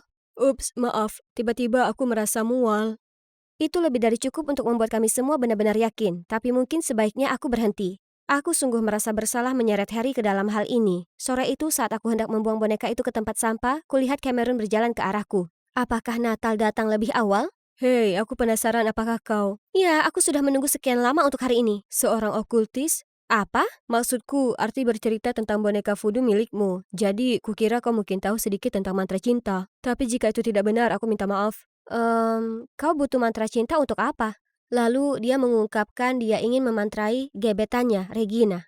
Jadi selama ini aku tak punya peluang dengannya sama sekali. Tapi hei, mantra cinta kedengarannya ide yang cemerlang. Aku bisa pastikan juga bersatunya kembali orang tuaku. Tentu saja, tapi aku perlu rambutmu dan juga Regina, serta beberapa barang pribadimu agar mantra bisa bekerja. Terang saja akan kugunakan barangnya, tapi pada mantra cinta untukku. Dan kalian tahu apa yang kuberikan padanya? Semuanya sampah dengan beberapa bulu anjing pudelku. Beberapa hari kemudian, kutemukan sebuah kotak hadiah di lokerku. Dari Cameron. Mantraku bekerja, aku akan punya pacar, dan menyatukan kembali keluargaku. Tapi sebelum bisa kulakukan rencana yang telah lama kutunggu itu, Arti datang padaku dengan permintaan sulit. Membuat boneka Fudu untuk Brad. siswa pindahan yang menempatkan dirinya sebagai laki-laki kejam yang tangguh. Kedengarannya berbahaya dan aku sudah berjanji pada diriku sendiri untuk tak gunakan fudu lagi. Tak percaya padaku? Lihat sendiri. Kemudian kuikuti dia dan menyaksikan siswa lain diganggu anak laki-laki yang jauh lebih besar. Hei, bukankah itu anak tiri ayah? Oke, Brad ini pantas mendapatkannya. Jadi aku setuju untuk membantu Arti. Hari berikutnya aku datangi Brad setelah kelas di mana dia biasanya cari masalah dengan murid lainnya. Aku berhasil menyelinap di belakangnya dan mengambil sehelai rambut. Oh tidak, ketahuan. Dengan cepat ku taruh rambut itu di boneka. Sebaiknya ini berhasil. Ayolah, kenapa ini tak bekerja? Dan kenapa sekarang? Makhluk kecil menjengkelkan. Stop! Aku tahu suara itu. Syukurlah, kau sentuh dia maka kau akan menyesal. Ya, kami akan menelpon polisi. Brad hanya mencibir lalu pergi. Phew, apa yang kalian berdua lakukan di sini? Dan Harry, kukira lenganmu terluka. Kemudian Harry dan Izzy akhirnya memberitahuku kalau fudu itu tak pernah manjur. Izzy tahu kalau Harry hanya menggodaku karena dia menyukaiku. Itulah kenapa dia berusaha mencegahku melakukan fudu padanya. Tapi dia tak berhasil, jadi dia lalu beritahu Harry semuanya. Jujur, menurutku usahamu itu cukup menakjubkan. Jadi aku berakting seolah itu berhasil untuk menghiburmu dan diriku sendiri. Aku hendak mengakhirinya, tapi saat kau bersikap baik padaku dan bertanya tentang lenganku, kuputuskan untuk melanjutkannya. Oh, ya Tuhan. Sahabatku telah berteman dengan musuh bebuyutanku. Selama ini, di belakangku? Apa aku ini lelucon bagimu? Kenapa kau kesini? Untuk menertawakanku lebih dari yang sudah kau lakukan? Karena aku cemas saat ku dengar kau mengincar Brad. Melanie, kau cewek terpintar di sekolah. Aku tak paham kenapa kau lakukan semua tipu muslihat bodoh ini. Ya, kau bersikap aneh akhir-akhir ini. Sejak kapan kau percaya tahayul? Pilihan apa lagi yang kupunya? Fudu atau apapun harganya, aku harus satukan kembali orang tuaku. Dan berandal Brad itu adalah anak tiri ayahku. Dia pantas menerima apapun yang terjadi padanya karena telah hancurkan hidupku. Kau tahu apa lagi? Kalian berdua, pergi dari hadapanku selamanya. Lalu aku bergegas pergi. Setelah hari itu, aku tak lagi bicara pada Izzy, dan gangguan tanpa henti dari Harry akhirnya berhenti. Tapi jujur, kurasakan sedikit kehampaan tanpa mereka, terutama dengan adanya karya wisata sekolah yang akan datang. Tentu saja aku tetap ikut, lagi pula siapa yang butuh mereka. Ini kesempatanku dan Cameron untuk lebih dekat, karena sekarang kami rutin bicara. Ini akan jadi perjalanan terbaik yang pernah ada. Aku bukan tipe outdoor selama ini, tapi apakah camping melibatkan tugas fisik sebanyak ini? Hampir selesai. Apa-apaan itu? Bukankah dia sudah berada dalam mantra cintaku? Maksudku, dia bahkan memberiku hadiah. Aku masih terkejut saat Cameron datang untuk membantu masalah tenda. Terima kasih. Tak perlu, tak cukup aku berterima kasih. Mantramu itu bekerja dengan sangat baik. Apa maksudmu dengan itu? Kemudian entah dari mana, Izzy menepuk pundakku. Aku berusaha memberitahumu, mereka berdua sudah saling goda sejak beberapa waktu lalu. Kurasa Cameron hanya perlu mantramu untuk sedikit dorongan spiritual. Itu artinya, tak ada satupun yang pernah berhasil? Sama sekali tak ada harapan menyatukan kembali keluargaku? Merasa terpuruk, aku menangis dan berlari pergi. Aku berlari tanpa melihat lalu menabrak Brad? Melanie kan, tepat yang ingin kutemui. Atau sebaiknya kusebut, adik tiriku tersayang. Apa ibumu mengirimmu ke sini? Lepaskan aku dan menjauhlah. Hahaha. Aku membayangkan betapa menyedihkannya dia pasti sampai ditinggal suaminya. Hahaha. Jika ini di waktu yang lain, aku akan balas melawan. Tapi setelah semua yang terjadi, aku sudah kehilangan semua keinginanku melakukan apapun sekarang. Tak disangka, kulihat seseorang menerjang Brad dan mendaratkan pukulan brutal di wajahnya. Kubilang aku akan membuatmu menyesal menyentuhnya. Aku harus menghentikan Harry sebelum dia mengacaukan wajah Brad hingga tak bisa dikenali. Ini saatnya kita pergi dari sini. Kenapa kau datang menolongku setelah semua yang kukatakan? Aku cukup terbiasa dengan sikap dinginmu. Lagi pula bahasa cintaku adalah mengikutimu kemana-mana dan menggodamu sampai kau memperhatikan atau marah padaku. Konyol. Aku tahu. Di sisi lain, kurasa kau tahu kalau fudu itu tak ada gunanya. Ya, jadi aku terpikir mantra cinta untuk membuat orang tuaku kembali bersatu. Lalu keluargaku akan menjadi utuh dan bahagia lagi. Tapi sekarang aku tahu, tak ada yang namanya sihir. Kenapa tidak? Sihir itu nyata dan berada dalam dirimu, dan itu disebut memaafkan. Itu tak bisa menghukum mereka yang menyakitimu dan orang yang kau sayang, tapi akan membantumu melepaskan rasa sakit dan penderitaanmu. Apa yang ingin kau sampaikan? Maksudku, tak ada sihir yang bisa membuat ayahmu kembali, tapi suatu hari rasa sakit yang ditimbulkan padamu tak akan lagi terasa sakit.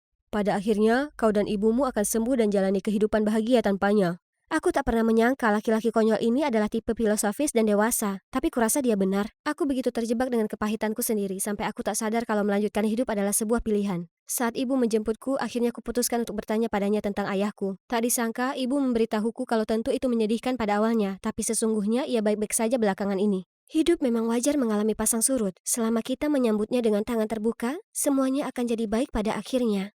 Lagi pula, ayahmu akan memiliki kehidupan yang ia inginkan, sementara kita melanjutkan hidup kita. Ternyata aku adalah satu-satunya yang mengejar masa lalu selama ini, padahal apa yang sebenarnya aku butuhkan adalah ketenangan. Kata-kata ibu sudah lebih dari cukup untuk mengakhiri masa sulit ini. Tahun terakhirku sebagai murid SMA cukup mengesankan. Brad tak lagi jadi masalah semenjak dia mencicipi kepalan tangan Harry. Apa sudah kuberitahu kalau kami jadi trio sahabat? Paling tidak untuk saat ini. Harry tak pernah hentikan kejahilannya, namun alih-alih merasa jengkel seperti sebelumnya, kurasa dia malah sangat menggemaskan dan menawan. Oh, cium saja sudah. Easy. Bel sudah berdering, tapi di sini aku masih terjebak dalam kelas kimia. Pak Evans tak berhenti mengoceh soal ujian besar yang akan datang. Abigail, kau tahu apa itu ikatan, kan? Itu mudah, ayahku selalu membahasnya sepanjang waktu. Surat utang AS, obligasi Jepang. Itu merupakan obligasi finansial. Kita sedang membicarakan ikatan kimia, demi Tuhan. Cukup mendekati, bisa saya dapat kenaikan nilai? Cukup. Pergi dan temui wali kelasmu sekarang. Ini tak bisa diterima. Astaga, suasana hatinya yang buruk pasti menular ke sesama dewasa. Karena Bu Garcia juga buruk suasana hatinya. Jadi, Abigail, aku akan menjadwalkan pertemuan dengan ayahmu. Ayahku? Tak, dia akan marah dan mengambil semua kartu kreditku. Ini sungguh tak bisa dibiarkan lagi. Nilai-nilaimu menurun. Aku janji, aku akan sungguh-sungguh belajar kali ini. Kumohon, biar kubuktikan itu dengan nilai sempurna di tes berikutnya. Ujianmu berikutnya, kita lihat. Tampaknya ujian akhir pelajaran kimiamu dalam 2 minggu lagi. Itu sempurna, lagi pula aku perlu waktu untuk mencerna semua pengetahuan yang sudah kupelajari. Dan, krisis terhindarkan. Sekarang, di mana Norma? Aku butuh terapi belanja dengan sahabatku. Jadi aku punya 2 minggu untuk menyelesaikan masalah ini. Maksudku, kau bisa saja jejalkan banyak materi di kurun waktu itu. Tidak, Norma. Aku harus cari tahu apa yang perlu kubeli sebelum ayahku memblokir kartu kredit. Tepat saat itu, pelayan di dekat sana tiba-tiba tersandung dan menumpahkan jus jeruk ke Norma dan tas Chanel-nya yang baru dibeli. Oh tidak, tapi yang mengejutkanku, dia hanya tersenyum dan mempersilahkan pelayan itu pergi. Apa itu tadi, Norma? Apa yang merasukimu? Cinta, kurasa? Ini masih terlalu dini, tapi aku jatuh cinta, Abby. Bukankah dunia begitu membuai dan indah? Kau sepertinya bahagia? Tunggu dulu, Bu Garcia kan lajang. Jika kutemukan orang yang spesial, nantinya akan terlalu teralihkan untuk menelpon ayahku mengadakan pertemuan. Ya, kurasa. Atau kau bisa belajar sungguhan? Jangan konyol. Pak Evan juga lajang. Sekali dayung 2-3 pulau terlampaui. Jadi keesokan paginya aku masuk ke klub kimia Pak Evans untuk memata-matainya. Mau dengar lelucon? Menurutmu apa yang dikatakan 0 pada 8? Ikat pinggang yang bagus. Hei cewek, boleh tidak aku jadi potongan dari elektronmu? Dan membuatmu menjadi bersemangat? Tolong seseorang selamatkan aku. Hei, Callum, kau terlambat datang ke pesta. Kami sedang bersenang-senang di sini. Kau pulang bersamaku atau dengan Bu Garcia hari ini? Bu Garcia? Hai, Hank. Ibuku pulang larut malam dari sekolah hari ini, jadi. Si Callum ini anak laki-laki Bu Garcia? Aku yakin datang ke tempat yang tepat. Pak Evans kemudian memberi penjelasan membosankan mengenai beberapa keadaan materi. Setelah menggambar keseluruhan labirin dengan simbol-simbol aneh dan lainnya di papan, dia tanya apa ada pertanyaan. Ini kesempatanku. Oh, bagus. Penasaran adalah pintu masuk pengetahuan. Silakan, Abigail. Saya penasaran, apa Anda suka teh atau kopi? Oh, dan juga apa Anda tipe penyuka anjing atau kucing? Bisakah kau memperhatikan pelajaran? Callum, sebagai murid berprestasi, kurasa kau bisa membantunya. Tentu saja dia mau, Pak Evans. Laki-laki malang, dia sama sekali tak sadar dia telah terpilih untuk rencana utamaku. Siapa sangka dia adalah anak laki-laki Bu Garcia. Jadi, Callum, ya kan? Kau tahu ibumu sebenarnya adalah wali kelasku. Ya, aku tahu itu sudah sejak lama sekali. Tunggu, apa? Kau sudah tahu tentangku? Bagaimana mungkin tidak? Murid dengan nilai terendah di setiap kelas. Kau topik favorit ibuku untuk makan malam. Itulah kenapa aku di sini, belajar untuk mengubah topik makan malam ibumu. Bisa kau membantuku dengan itu? Tidak, aku tak tahu apa rencanamu, tapi jauhkan aku dari itu. Tak mungkin kubiarkan rencana ini gagal, jadi kuputuskan untuk mengikuti Callum ke perpustakaan sepulang sekolah, untuk cari tahu lebih lanjut tentang Bu Garcia. Ups, sungguh suatu kebetulan. Tak menyangka kau ada di sini. Kukira kau belajar dengan ibumu sepanjang waktu. Kami hanya orang biasa yang lakukan hal lain selain belajar. Kau tahu, membaca, nonton film, ngobrol. Kukira kau dan ibumu hanya membaca buku-buku tertentu. Malah sebaliknya, kami berdua suka Victor Hugo. Bagaimana denganmu? Sejak kapan kau tiba-tiba tertarik dengan kimia? Aku? Kenapa tidak? Aku selalu punya ketertarikan besar pada kimia. Cara semua zat berinteraksi satu sama lain sungguh menakjubkan. Ikatan kimia, kau tahu? Jika kau setertarik itu, maka ya, aku akan membuatmu jadi ahli kimia. Tapi pertama, kau mungkin mau coba baca bukumu dengan cara yang benar. Apa dia baru saja katakan dia akan membantuku dengan pelajaran kimia? Kenapa naluriku mengatakan kalau masalah akan segera datang? Aku pulang ke rumah membawa informasi berharga Callum mengenai ibunya dan memasukkan surat cinta yang sangat murahan. Iya, tentu saja atas nama Pak Evans. Dan memutuskan untuk mengirimkannya secara langsung. Siapa sangka orang setegas Bu Garcia punya sisi lembut untuk novel romantis Victor Hugo. Dari tempatku bersembunyi, kulihat Callum membuka pintu dan mengambil surat itu. Oke, target pertama kena. Keesokan harinya, dengan bersemangat aku mengintip ke ruang guru untuk memeriksa Bu Garcia. Tapi kenapa ada kepala sekolah di sini? Dan di tangannya adalah surat cinta itu. Kau yang menderita karena kau mengasihi. Kasihilah lebih banyak lagi. Mati karena cinta berarti hidup di dalamnya. Dari David. David Evans? Maaf Pak Bryce, sebenarnya itu adalah tugas sastraku. Salah alamat. Bagaimana mungkin surat itu akhirnya berada di sana? Callum jelas mengambil surat itu. Kuputuskan untuk menyelipkan surat itu langsung ke tas Bu Garcia setelahnya. Lebih baik cari aman daripada menyesal. Beberapa hari kemudian, aku juga perlu mengirim ke Pak Evan surat cinta yang lain. Hanya saja, Callum sedikit terlalu bertekad untuk mengubahku menjadi ahli kimia. Dia memastikan catatan itu terpatri di otakku. Memberiku pertanyaan pada topik tersebut seperti agen FBI menginterogasi kasus yang sulit, dan bahkan matanya tertuju padaku tiap kali aku bereksperimen. Aku tak punya waktu tersisa untuk rencanaku. Kau tahu apa yang baru saja kusadari? Kau sebenarnya tak seburuk itu dalam belajar, hanya butuh perhatian lebih. Seolah aku peduli, kapan dia meninggalkanku sendiri supaya aku bisa jatuhkan sasaran lainnya. Tepat saat itu, Pak Evans tiba-tiba memanggil Callum ke ruang diskusi di sebelah. Aku harus pergi, selesaikan oksidasi itu. Ingatlah untuk mengukur dengan hati-hati dan jangan alihkan pandanganmu barang sedetik saja. Jangan khawatir, aku bisa mengatasinya. Segera setelah dia pergi, aku menyelinap ke ruang Pak Evans dan meletakkan surat itu ke dalam tasnya. Tapi saat aku hendak pergi, sesuatu menyita perhatianku. Potret Pak Evans saat masih muda. Astaga, apakah terlalu banyak belajar dan tak ada yang menyayanginya membuat rambutnya rontok selamanya? Dia punya banyak sekali buku di sini. Beberapa di antaranya adalah karya Victor Hugo. Sepertinya Pak Evans dan Bu Garcia ditakdirkan untuk satu sama lain. Oh, sial. Eksperimen itu. Aku berlari kembali ke lab dan menuangkan semua zat itu. Tapi itu aneh. Apa yang kubilang padamu? Semua waktu yang dihabiskan untuk eksperimen ini hanya untuk melihatnya terbakar. Oh, tunggu. Zat keunguan apa ini? Mauve. Kita tak sengaja menciptakan warna mauve. Kau sangat brilian, Abby. Aku tak begitu tahu apa yang terjadi, tapi apakah kurasakan pipiku jadi merona? Apa yang merasukiku? Aku tak tahu kalian berdua bisa akrab secepat itu. Sebaiknya jangan terlalu mencolok di depan umum. Melihat Hanks membuat kami berdua jadi merah padam dan tersentak kaget. Itu hanya candaan, tapi entah kenapa hatiku berdebar-debar. Setelah insiden itu, Callum sepertinya tak lagi begitu kesal denganku. Malah, dia cukup perhatian. Dia dengan sabar mau menjelaskan semua yang tak ku mengerti dan membereskan eksperimen kami. Benar-benar ada chemistry yang luar biasa saat bersama. Waktu 2 minggu pun segera tiba, tapi anehnya semua pertanyaan tak sulit sama sekali. Aku tahu semua jawabannya, semuanya tentang topik yang kubahas dengan Callum. Kemudian di hari itu, aku sedang berjalan saat Callum mendekat ke arahku. Pak Evans bilang kau lolos ujian. Aku tahu kau bisa melakukannya. Abby, jika kau suka, apa kau mau pergi keluar nonton film? Abby, berita mengejutkan. Aku baru lihat Pak Evans dan Bu Garcia bergandengan tangan di taman sekolah. Ada kemajuan. Aku dan Norma berubah jadi lumba-lumba kegirangan ketika ekspresi senang Callum berubah. Kalian bicara apa? Ibuku dengan siapa? Pak Evans, kau seharusnya berterima kasih. Itu rencananya untuk mencarikan ibumu pacar yang baru. Rencana? Apa itu yang kau maksud kecintaan akan pelajaran kimia? Memangnya kenapa? Itu berhasil ya kan? Ini tak akan terjadi. Tak boleh. Apa masalahmu? Kenapa kau tak ingin ibumu bahagia? Sungguh egois. Callum tak bisa menjawabnya lalu pergi dengan gusar. Dia mengacuhkanku sejak itu, dan kuputuskan untuk mencari pasangan lab yang baru. Ya, itu jika Hank berhenti menghalangi. Kenapa dia selalu ikut campur? Aku memberinya tatapan sinis tapi dia hanya mendorong Callum ke arahku. Terima kasih kembali. Untuk apa? Callum bahkan tak melihat mataku. Aku merasa tak enak pada Callum. Kurasa tak seorang pun ingin melihat orang tua mereka mengancani guru kimia mereka, ya kan? Mengapa ambil pusing? Aku seharusnya senang karena rencananya telah berhasil. Ada apa dengan Callum? Kenapa dia bersikap seolah seseorang sudah membobol rumahnya atau semacamnya? Sebenarnya, ayah Callum meninggalkan mereka beberapa tahun yang lalu. Sejak itu, dia bersumpah tak akan biarkan seorang pun menyakiti ibunya lagi. Itulah kenapa dia sangat menentang rencana perjodohanmu.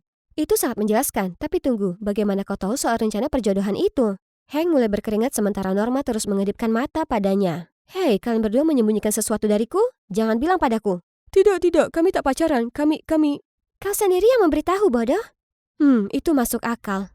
Esok paginya, Bu Garcia tiba-tiba sakit dan Bu Flowers masuk untuk menggantikan. Berbeda dari wali kelas kami yang tegas, Bu Flowers tak banyak mengajar dan sepertinya cukup santai dengan apapun yang kami lakukan di kelas. Hebat, ya kan? Iya, akan demikian jika dia tak terus menggoda Pak Evans. Pak Evan tak terlihat nyaman dengan Bu Flowers sama sekali. Dia jelas berusaha keras untuk memenangkan hatinya. Kasihan Bu Garcia, dia terlihat sangat senang dengan Pak Evans sebelumnya. Rencana besarku tak mungkin sia-sia. Aku harus lakukan sesuatu. Jadi, ku buat lagi surat cinta pengingat atas nama Bu Garcia, yang pasti akan membuat hati Pak Evans berdebar-debar. Tapi aku sedang menyelinap ke bangkuku saat Bu Flowers muncul. Abigail, apa yang kau lakukan? Kenapa kau lakukan ini? Pak Evan itu pria idamanku, bukan dia. Tidak, bukan. Pak Evan dan Bu Garcia jelas tercipta untuk satu sama lain. Jelas? Ku perintahkan kau ambil itu sekarang juga. Dia dambaan hatiku, milikku. Tidak, bukan. Pak Evans menatap Bu Garcia dengan penuh arti, bukan Anda. Ini tak bisa diterima. Hukuman. Itu tak adil, Bu Flowers. Anda tak bisa menghukumnya tanpa alasan. Kau adalah anak laki-laki Garcia, ya kan? Ingin jadi pahlawan yang menyelamatkan sang putri? Hukuman untuk kalian berdua, sekarang. Bu Flowers lebih mirip Bu Tirani. Guru macam apa yang menyuruh muridnya bersihkan jendela sebagai hukuman? Jendela bodoh ini sudah mematahkan punggungku. Dan Callum yang bersikap seperti Frosty si manusia salju padaku tak ada gunanya. Kau menyebabkan semua karena dirimu sendiri. Apa? Kalau kau tak berikan surat cinta ke kepala sekolah sejak awal, Pak Evans dan ibumu sudah resmi jadian. Aku dan ibuku baik-baik saja sendiri. Siapa yang keras kepala sekarang? Hank sudah memberitahuku semuanya. Aku paham kau kesal, tapi apa kau pernah memikirkan tentang apa yang diinginkan ibumu? Dia jelas terlihat senang dengan Pak Evans. Callum tak berkata apapun, tapi aku bisa tahu dari matanya yang berkaca-kaca dia berpikir keras tentang hal ini. Saat aku dan Callum akhirnya terbebas dari hukuman, Hank dan Norma bergegas masuk. Kami baru dengar kalau Bu Garcia mengalami keracunan makanan. Dia baik-baik saja, tapi Bu Flowers sepertinya akan menggantikannya seminggu lagi. Kenapa aku merasa kalau Bu Flowers ada hubungannya dengan ini? Ia mengunjungi ibuku kemarin dan membawakan kaserol. Itu dia, Bu Flowers pasti sudah meracuni Bu Garcia supaya bisa menggantikannya. Tapi ini makin tak terkendali. Apa yang bisa kita lakukan? Bagaimana kalau kita publikasikan semua surat cinta itu secara online supaya seluruh sekolah tahu tentang Bu Garcia dan Pak Evans? Maksudku, jika kau tak masalah? Callum tak mengatakan apapun dan hanya mengangguk. Kami segera bergegas ke ruang IT tapi komputernya dikunci. Biar ku urus, aku tahu kata sandinya. Dengan bantuan Callum, kami memposting di forum sekolah dan coba tebak. Semua orang tersipu dengan cerita cinta Bu Garcia dan Pak Evans. Menggemaskan, ya? Kami kemudian pergi mengunjungi Bu Garcia, tapi Bu Flowers muncul di hadapan kami. Apa yang kalian semua pikir sedang lakukan? Membuat keributan di forum sekolah? Dengan berani aku melangkah menghadapinya. Anda sudah lihat, Pak Evans dan Bu Garcia memang cocok. Anda sebaiknya menyerah saja atas dirinya. Apa benar begitu? Kalian tahu tidak? Pak Evans sebenarnya ingin saya menemuinya untuk ngobrol pribadi malam ini. Dan, sebagai wali kelas kalian, coba tebak. Posisi itu akan jadi milik saya purna waktu. Kurasa Anda telah salah mengartikan semuanya, Bu Flowers. Itu Pak Evans, diikuti oleh Bu Garcia. Kami meminta Anda datang untuk membicarakan keracunan makanan Bu Garcia. Itu benar. Pagi tadi Anda mengunjungi saya. Bertanya apa saya siap untuk kembali masuk kelas besok. Anda begitu baik dan bahkan membawakan saya masakan rumahan. Saya tidak tahu kalau ini upaya yang disengaja untuk membuat saya sakit. Untungnya, Pak Evans mampir tepat waktu untuk memberi saya pertolongan pertama. Dan sekarang Anda membahas soal mengambil posisi saya? Tak mungkin.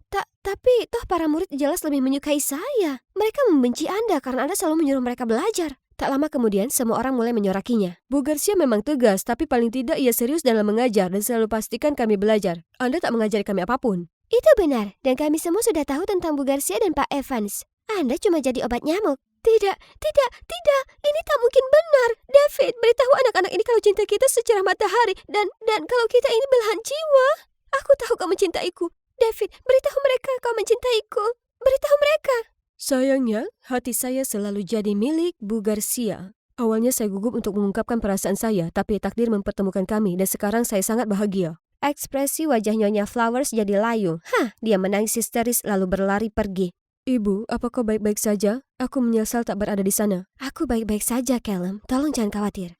Terima kasih sudah menjaga ibu saya. Tolong, bisakah Anda membawanya pulang untuk saya? Pak Evans mengangguk kemudian mengajak Bu Garcia pergi. Saat hanya ada kami berempat, sebenarnya tinggal kami berdua. Callum menengok ke arahku. Kau benar. Bodoh sekali aku berusaha menghentikan orang yang jatuh cinta. Karena saat kau jatuh hati pada seseorang, kau tak bisa menahannya. Apa maksudmu? Maksudku, kurasa aku telah jatuh hati padamu.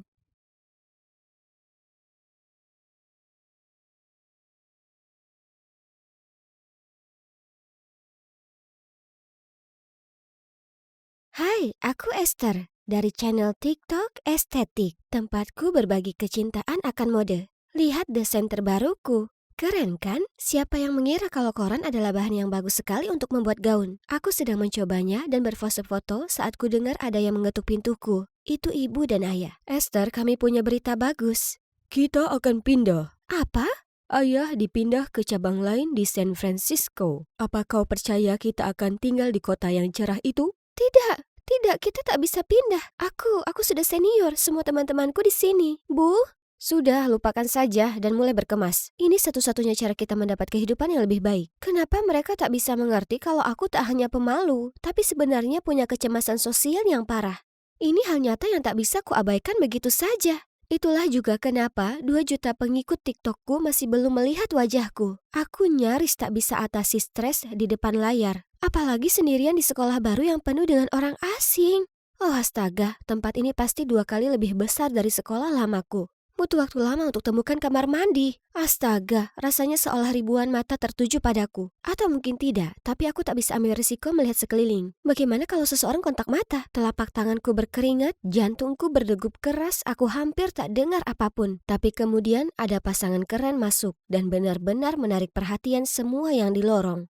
Bagus, pastinya tak ada satupun yang memperhatikanku sekarang. Aku sangat lelah berlari dari satu kelas ke kelas selanjutnya. Sekarang, di mana aku akan duduk? Aku mendekat ke satu meja, tapi tak ada seorang pun yang peduli. Aku tak yakin apa aku sebaiknya duduk atau tidak saat tiba-tiba ada gadis cantik yang muncul. Biru langit.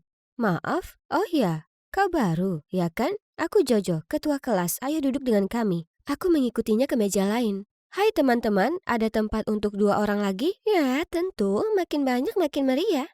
Oh tidak, gadis itu kedengarannya tak terlalu senang ada aku di sini. Tapi akan terlalu canggung untuk langsung berdiri dan pergi. Hai, aku Esther. Hei, aku tak tahu mereka menyajikan tomat segar di sini. Selesaikan makan siangmu, Amanda. Kita punya PR untuk dikerjakan. Phew, ya pikirkan PR kalian kawan, jangan hiraukan aku. Aku sudah tahu dana sekolah, jadi hari berikutnya tak terlalu berat. Hingga kulihat ada gadis yang melambai padaku. Dia terlihat seperti Jojo, tapi matanya bukan biru. Pasti saudara kembar atau duplikatnya yang melambai ke seseorang di belakangku.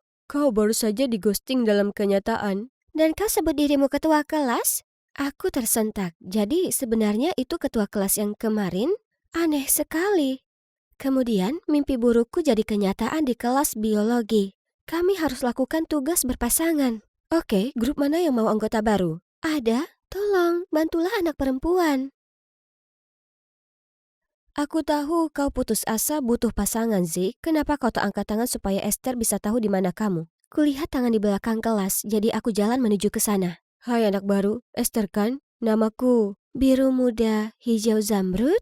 Hei, apa mataku tampak lucu buatmu, anak baru? Astaga, aku tak bermaksud membuatnya kesal. Jadi, akhirnya aku jelaskan kalau aku punya masalah dengan kontak mata sejak kecil. Jadi, ibu menyuruhku memperhatikan warna mata orang lain supaya ku tatap mata mereka. Ibu bahkan bertanya apa warna mata mereka setelahnya untuk pastikan kulakukan apa yang ia minta. Ya, meski kulakukan, trik itu tak pernah benar-benar membantuku mengatasi kecemasan sosialku. Nyatanya, aku biasanya hanya perhatikan warna mata orang lain, bukan nama mereka atau bagaimana wajah mereka terlihat. Kau aneh, tapi aku percaya padamu. Aku juga tak suka berinteraksi dengan orang lain. Mereka cenderung menggangguku karena mataku. Tak mengherankan kalau kami anak-anak pemalu bisa berteman baik. Zik mengajariku biologi dan kimia sepulang sekolah, sementara aku membantu PR bahasa Spanyolnya. Berkat dia, makan siang tak lagi membuat stres.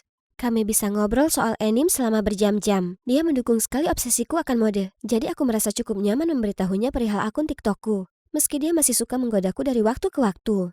Pembaca mata, apa warna mata mereka? Kau tahu, Colin dan Amanda yang penuh semangat di sebelah sana itu. Tak mungkin. Aku tak pernah menatap mata cowok ganteng karena aku akan langsung jadi tomat berjalan. Hal yang sama untuk cewek cantik. Aku tak ingin mereka mengira aku coba-coba mengajak mereka bertengkar. Kau begitu menghindar? Apa kau pernah melakukan kontak mata dengan siapapun di sini kecuali aku? Ya, Jojo, cewek bermata biru itu. Biru? Kau tahu kalau matanya coklat, kan? Dia suka pakai lensa kontak. Jojo mengubah warna matanya, rambutnya, dan aksesorisnya setiap minggu. Dia itu seperti bunglon. Sayang sekali dia sepertinya sangat terpesona dengan cowok membosankan itu, si Colin Gray. Wah, seseorang jelas naksir Jojo. Tapi sebenarnya kurasa Zik bisa cukup menarik juga jika dia tak begitu minder dengan heterokromianya. Ngomong-ngomong soal Jojo, apa kau sudah dengar soal pesta Halloween-nya? Memangnya kenapa? Ya, kurasa aku akan ke sana, tapi aku tak punya kostum. Lupakan, lagi pula dia tak akan memperhatikanku di sana. Tidak, kau harus ke sana. Aku bisa bantu di bagian kostum. Jadi, disinilah kami. Aku sukses mengubah temanku yang pemalu menjadi Raja Lelouch. Siapa lagi kalau bukan Zik dan warna matanya yang unik yang bisa lakukan ini? Sebagai penata gaya pribadinya, dia memaksaku ikut dengannya. Tapi aku bahkan tak berdandan. Oh astaga, bisa ku dengar jantungku sudah berdegup kencang memikirkan berapa banyak orang yang akan ada di sana. Tapi aku bukan tipe orang yang meninggalkan temanku. Jadi ayolah berangkat. Segera saat semua orang melihat yang mulia, mereka terdiam. Lalu berteriak saat dia membalikkan jubahnya. Lihat dia, egonya pasti sudah menembus atap saat ini. Aku lalu perlahan mundur ke sudut. Jadi, seperti ini pesta rumah itu. Tiba-tiba aku tak sengaja dengar dua cewek sedang ngobrol. Estetik jelas dari sekolah kita, atau Zik pasti punya koneksi. Ya, aku bersumpah ini outfit yang sama persis seperti yang estetik siapkan di channelnya. Oh, yang benar saja. Bisa saja ada ratusan kostum Liloj selama musim yang menyeramkan ini. Girls, tolong berhentilah berspekulasi. Estetik jelas bukan dari sekolah ini. Hei, apa kostummu? Cewek imut dan pemalu? Kemeja Stranger Things yang bagus. Yo, aku kelihatan lebih keren dari Eddie, bukan begitu? Ya, jelas. Kalau begitu aku ada urusan, harus pergi. Dah. Lalu aku langsung berlari keluar dari sana. Terlalu banyak sosialisasi dalam sehari. Setelah pesta itu, kuperhatikan Zik mulai nongkrong dengan Jojo dan jadi lebih percaya diri. Aku ikut senang untuknya, tapi dia bukan lagi cowok yang sama. Suatu kali kami sepakat untuk belajar bersama di perpustakaan, tapi dia tak muncul. Saat kami bertemu hari berikutnya, dia bilang dia masih belum menyentuh PR-nya karena dia sedang keluar dengan Jojo. Lalu minta untuk menyalin punyaku. Boleh, tak masalah. Tapi saat dia selesai, dengan datar dia menolak mengajariku kimia karena dia terlalu sibuk. Keadaan jadi seperti itu untuk beberapa lama, hingga sampai hari ini saat kutemukan kebenaran yang mengagetkan. Esther, aku hanya dekat dengannya untuk mengerjakan PR bahasa Spanyolku. Kau tahu dia benar-benar hebat. Maaf, masa percobaan PR gratismu sudah kadaluarsa? Salah mengira kita ini berteman, ha? Semuanya lihat, ada yang akhirnya sadar diri. Menggemaskan sekali. Beritahu mereka, Zik. Apa kalian tahu dia harus membuat pakaiannya sendiri? Menyedihkan. Siapa cowok ini? Dia benar-benar kebalikan cowok yang ku kenal beberapa bulan terakhir. Apa aku ini dalam upside down? Sudah berakhir. Aku dan Zik bisa dibilang asing sekarang. Kembali ke kehidupanku yang muram dan sepi. Menjengkelkannya, kulihat Zik lagi hari itu. Kali ini di mading sekolah. Si sombong ini diwawancarai mengenai penampilan Liloj yang sekarang terkenal. Tapi di artikel itu, Jojo mengaku sebagai estetik, pencipta di balik kostum tersebut. Sementara Zik mendukung seluruh ceritanya. Apa-apaan ini? Dan Jojo bahkan tunjukkan beberapa sketsa yang kubagikan di akunku. Aku sangat marah dan pergi mengkonfrontasi Jojo. Tapi entah kenapa, dia sepertinya tak merasa terganggu. Hah, memangnya kenapa kalau kau itu estetik yang asli? Aku juga bisa jadi dia, bukan begitu? Jika kau punya masalah dengan itu, ayo kita selesaikan. Perhatian semuanya. Ini adalah Esther. Kalian mungkin tak mengenalnya, tapi siapa yang peduli? Dia ingin menyampaikan sesuatu. Tempat dipersilahkan untuk musis. Tatapan semua orang beralih padaku. Astaga naga, kemana sebaiknya aku menatap? Kenapa ini begitu berbeda dari bicara ke kamera? Seluruh tubuhku masuk ke kondisi krisis. Tidak Tuhan, akan terjadi sesuatu. Lari! Meski aku sudah menenangkan diri, aku tak bisa hadapi siapapun saat ini. Ini merupakan hari terburuk dalam hidupku. Tiba-tiba, seseorang menepuk pundakku.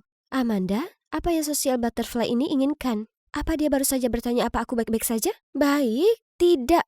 Aku tak baik-baik saja. Kenapa begitu? Cewek-cewek sepertimu dan Jojo yang sudah punya segalanya selalu suka merebut semuanya. Hei, aku hanya mencoba bersikap baik di sini. Jika bukan karena teman kecil konyolku itu. Apa? Apa yang kau bicarakan? Lupakan saja. Maaf, tapi kau tak terlihat baik. Ikutlah denganku, kurasa aku tahu bagaimana cara membuatmu merasa lebih baik. Ayo, bolos satu kelas tak akan membunuhmu, melainkan kesehatan mental yang buruk. Kusuka air mataku dan pergi dengan Amanda meski aku hampir tak mengenalnya. Tapi dia ada benarnya. Hal terakhir yang kuperlukan sekarang adalah ruang kelas yang penuh sesak. Ini dia, masuklah, akan ada seseorang yang bisa membantumu. Itu aneh, tapi baiklah. Aku masuk ke dalam dan rasanya seperti dipeluk dengan aroma kayu dan kertas. Rasanya benar-benar menyembuhkan. Aku sedang melihat-lihat toko. Kemudian kulihat Colin jalan mendekat. Tertegun, kutempelkan wajahku ke celah kosong di rak buku untuk menghindarinya. Tapi tempat ini penuh dengan debu. Herannya, Colin hanya tersenyum dan dengan lembut mengusap debu dari wajahku. Kalau kau mencari pacarmu, Amanda baru saja pergi. Dia bukan pacarku, dan sebenarnya aku memintanya untuk membawamu ke sini. Apa? Kenapa? Tenang saja, aku membawakanmu sesuatu. Bagaimana kau tahu genre kesukaanku? Karena aku sudah lihat kau membaca untuk menenangkan diri sebelumnya. Ternyata, Colin sudah memperhatikanku dari kejauhan selama beberapa waktu, jadi dia bahkan ingat apa yang biasanya kubaca. Tapi dia ragu untuk bicara denganku, khawatir kalau semua perhatian tak diinginkan yang ditimbulkannya akan membuatku merasa tak nyaman. Tapi sekarang semua orang tahu aku menyukaimu, maaf soal itu. Tak perlu, itu salahku dan kecemasanku. Aku bisa membantumu dengan itu. Esther, maukah kau pergi ke pesta prom denganku? Bagaimana itu membantu? Bisa, percayalah padaku. Oh, matanya abu-abu? Kusadari aku sudah bicara dengannya selama ini dengan baik-baik saja tanpa gunakan trik lama itu. Bagaimana kalau cowok ini memang benar bisa membantuku? Di malam pesta prom, Colin mengantarku ke sana. Sementara dia memarkir mobilnya, aku menunggu di depan lokasi. Entah dari mana, Zeke mendatangiku. Dengar, tak ada banyak waktu. Kau harus dengarkan aku. Jojo berencana memberimu penghargaan, tapi itu hanya untuk membuatmu berdiri di tanda X di panggung di mana letak pintu jebakan. Dia ingin mempermalukanmu di depan seluruh sekolah karena kau sekarang dengan cowok yang disukainya. Jadi berhati-hatilah. Permainan apa yang sedang kau mainkan di sini? Kenapa kau memberitahuku ini? Aku ingin memperbaiki keadaan. Jojo memanfaatkan perasaanku padanya. Dan aku terlalu buta untuk melihat kalau dia hanya suka dengan Colin dan dia memperalatku untuk menyakitimu. Ini kesempatanku untuk menebusnya. Jadi tolong jangan pergi ke atas sana, itu jebakan. Sudah, hentikan saja. Aku tak akan biarkan kau membodohiku lagi. Tepat pada waktunya, Colin datang untuk menyelamatkan. Belum cukup apa yang kau lakukan, menjauhlah darinya. Aku sangat menyesal, Esther. Di dalam, kami disapa Amanda.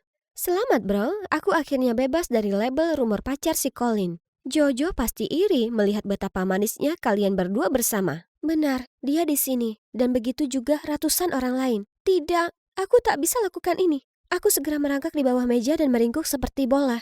Namun, Colin tetap bersabar. Kau sungguh memukau malam ini. Jujur, gaunmu ini luar biasa. Ayo keluar, biarkan seluruh dunia melihatmu. Seluruh dunia hanya akan tertawa di depan wajahku. Oke, kalau begitu biar ku temani kau. Sebenarnya cukup nyaman di bawah sini. Apa yang kau lakukan? Ya, malam ini adalah malam yang spesial. Dan teman kencanku adalah cewek yang spesial. Jadi, kurasa kita bisa menikmati ini dengan cara yang tak biasa. Kurasakan bagian dalam tubuhku menjadi panas dan kacau. Siapa sangka kalau aku bisa bertemu seseorang yang berusaha keras membuatku senang. Kami ngobrol sebentar, kemudian melihat kalau lampu di luar diredupkan untuk dansa tempo pelan. Ayo, bergandengan tangan, aku dan Colin berayun mengikuti alunan melodi, merasa seperti kami adalah satu-satunya di ruangan itu. Kemudian, musik tiba-tiba berhenti. Mereka hendak memberikan penghargaan untuk para siswa yang luar biasa. Dan sekarang, penghargaan gaun terindah malam ini jatuh kepada Esther Crawford. Tak mungkin, apa yang Zeke katakan langsung muncul di benakku. Aku berbalik melihat Zeke yang terlihat cemas dan menggelengkan kepalanya. Mungkin dia memang memberitahuku kebenarannya. Kau tak perlu naik ke sana jika kau tak mau.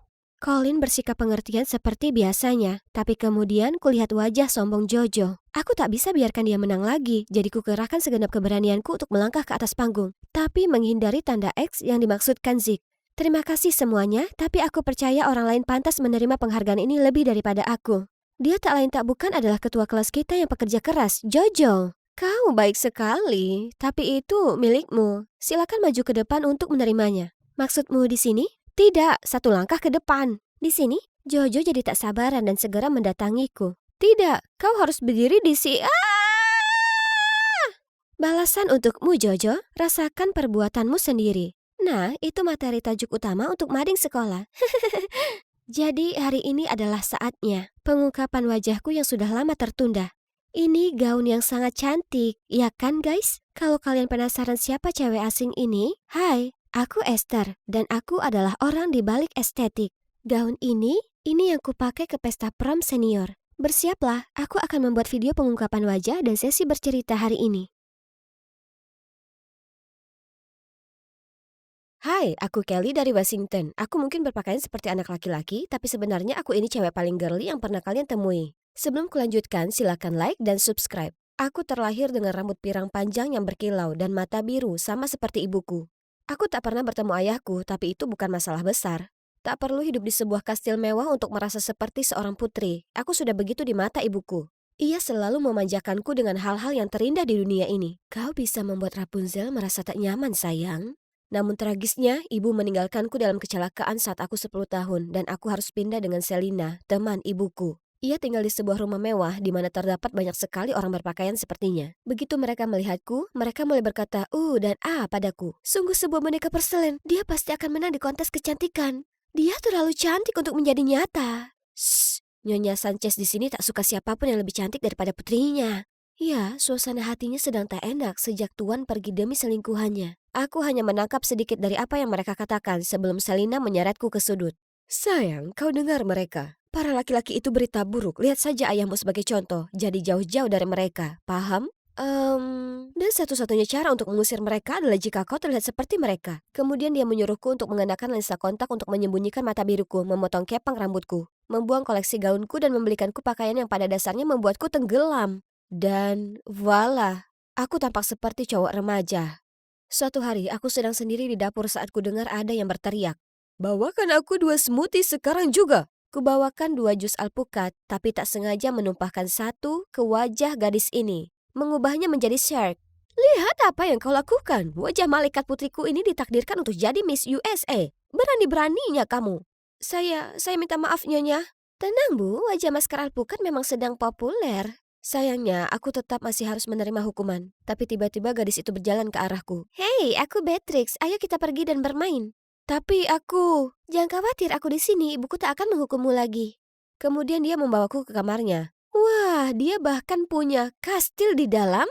Beatrix kemudian memakaikan beberapa wig dan makeup padaku. Kulihat diriku sendiri di kaca dan kenangan akan ibu kembali datang. Dengan segera ku keluarkan fotonya yang kubawa bersamaku sepanjang waktu. Kami terlihat sangat mirip. Aku hendak melepaskan lensa kontakku ketika Selina dengan cepat masuk dan menyeretku kembali ke kamarku. Jangan sampai aku mendapatimu ada di sini lagi. Dan jaga jarak dari nona muda. Kita bukan berasal dari dunia yang sama dengan orang-orang seperti mereka, ingat itu? Tapi yang sedikit Selina tahu, Beatrix baru saja meminta ibunya untuk mengizinkanku untuk pergi ke sekolah bersamanya. Dan sejak saat itu, kami benar-benar tak terpisahkan. Maksudku, sungguhan. Dia menempel denganku mulai dari ruang tamu ke dapur, dari rumah ke sekolah. Jujur, satu-satunya waktu ku dapat ketenangan sejenak adalah saat aku pergi ke kamar kecil. Phew. Oh, mungkin juga tidak. Dan setiap kali kami pergi bersama rasanya seperti siksaan. Aku harus berjuang melawan keinginan untuk bersikap girly. Dan memukul tanganku sendiri kapanpun tanganku mulai meraih barang-barang cantik itu dan sekarang tanganku bengkak. Kurasa aku akan merekatkannya ke kantongku lain kali. Lalu suatu hari aku tiba di sekolah mengetahui berita terburuk yang pernah ada.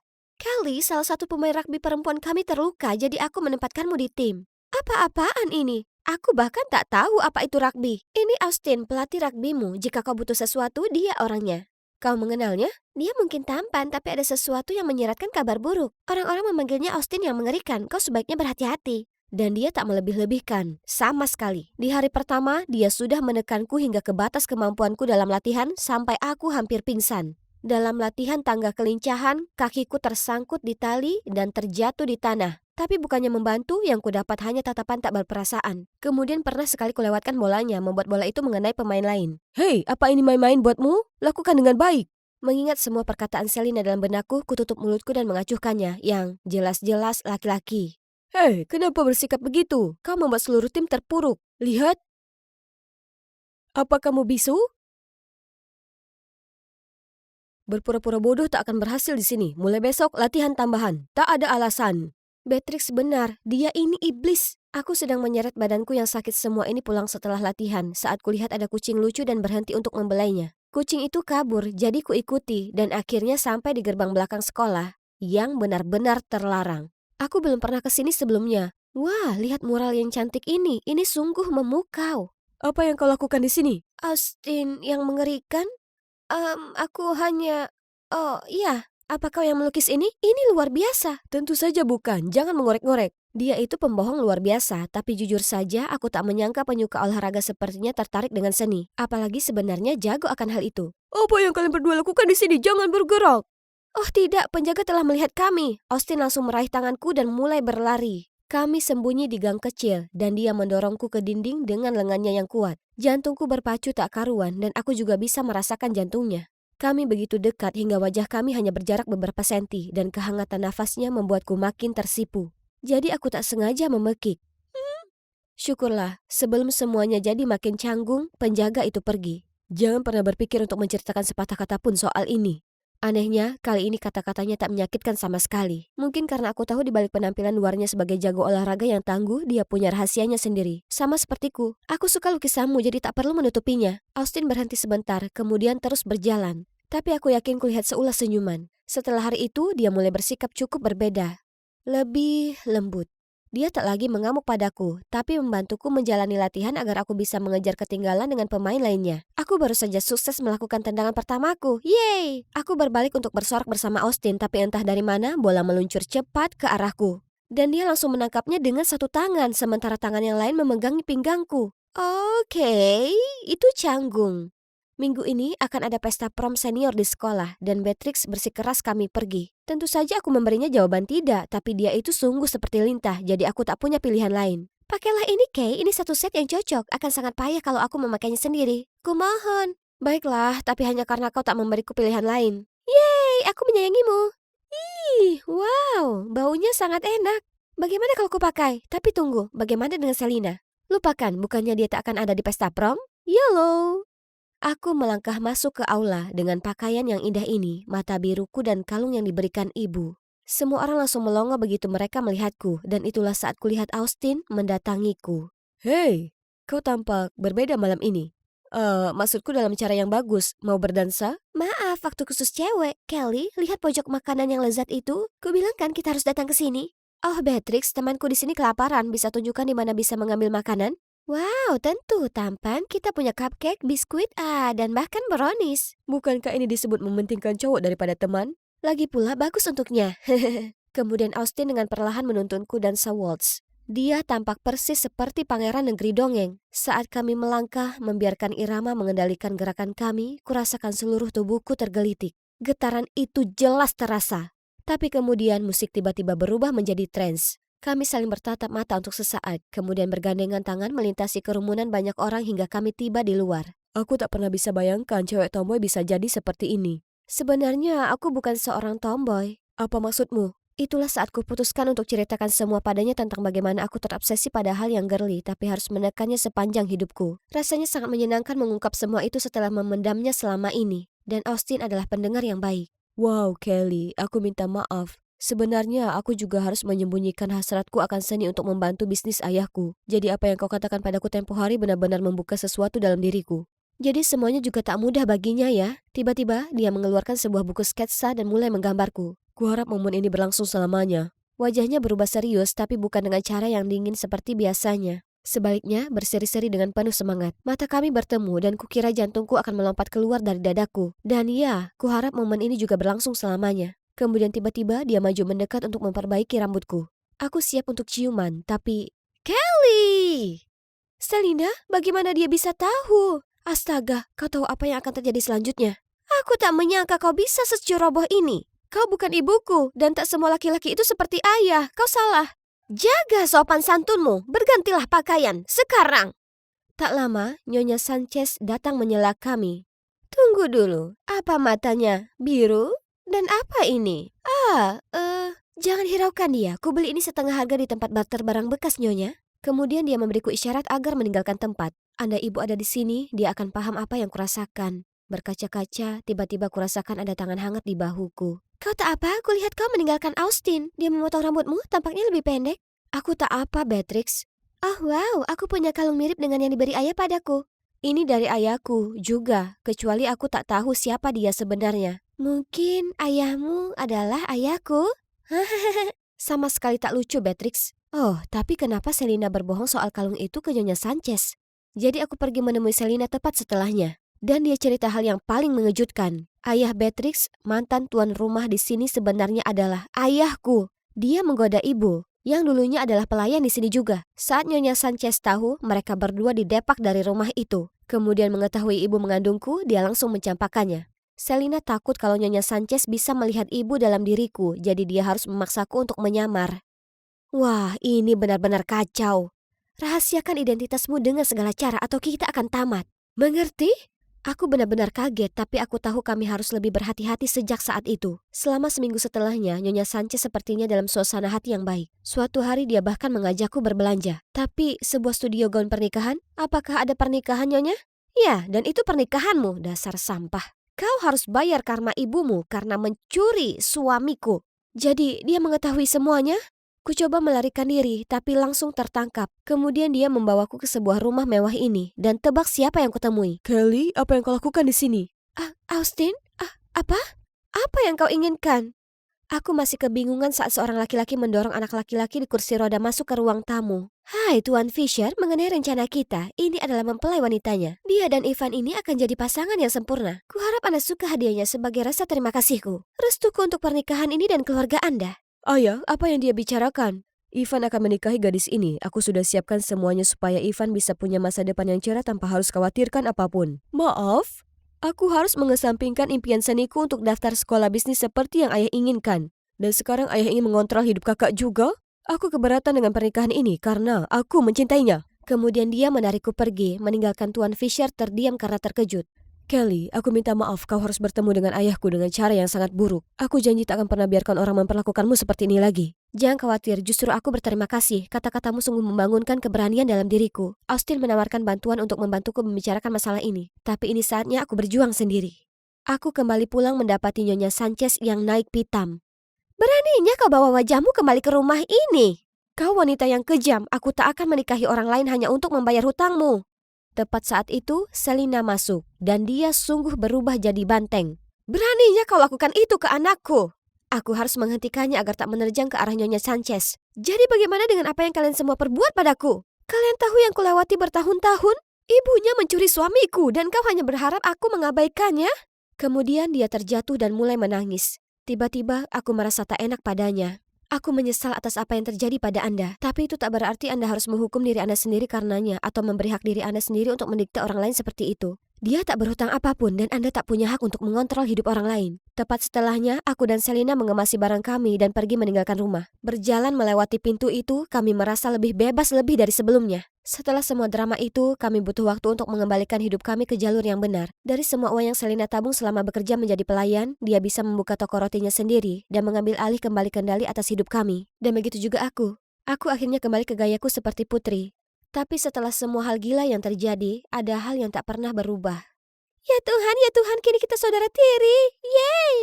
Ibuku bilang dia merasa sangat bersalah atas apa yang terjadi, tapi memintaku untuk tetap merahasiakannya. Ups. Dan tentang cowok itu yang kau tanyakan, dia menyelesaikan masalah dengan ayahnya dan coba tebak, sekarang dia bersekolah seni. Oke, sekarang miringkan kepalamu ke kanan. Ya, seperti itu. Astaga, gaun itu membuatmu tampak seperti putri negeri dongeng. Siapa yang berani membuat sang putri terdiam seperti patung selama lebih dari 1 jam? Hah? Si seniman menawan? Shh, sudah hampir selesai. Kumohon.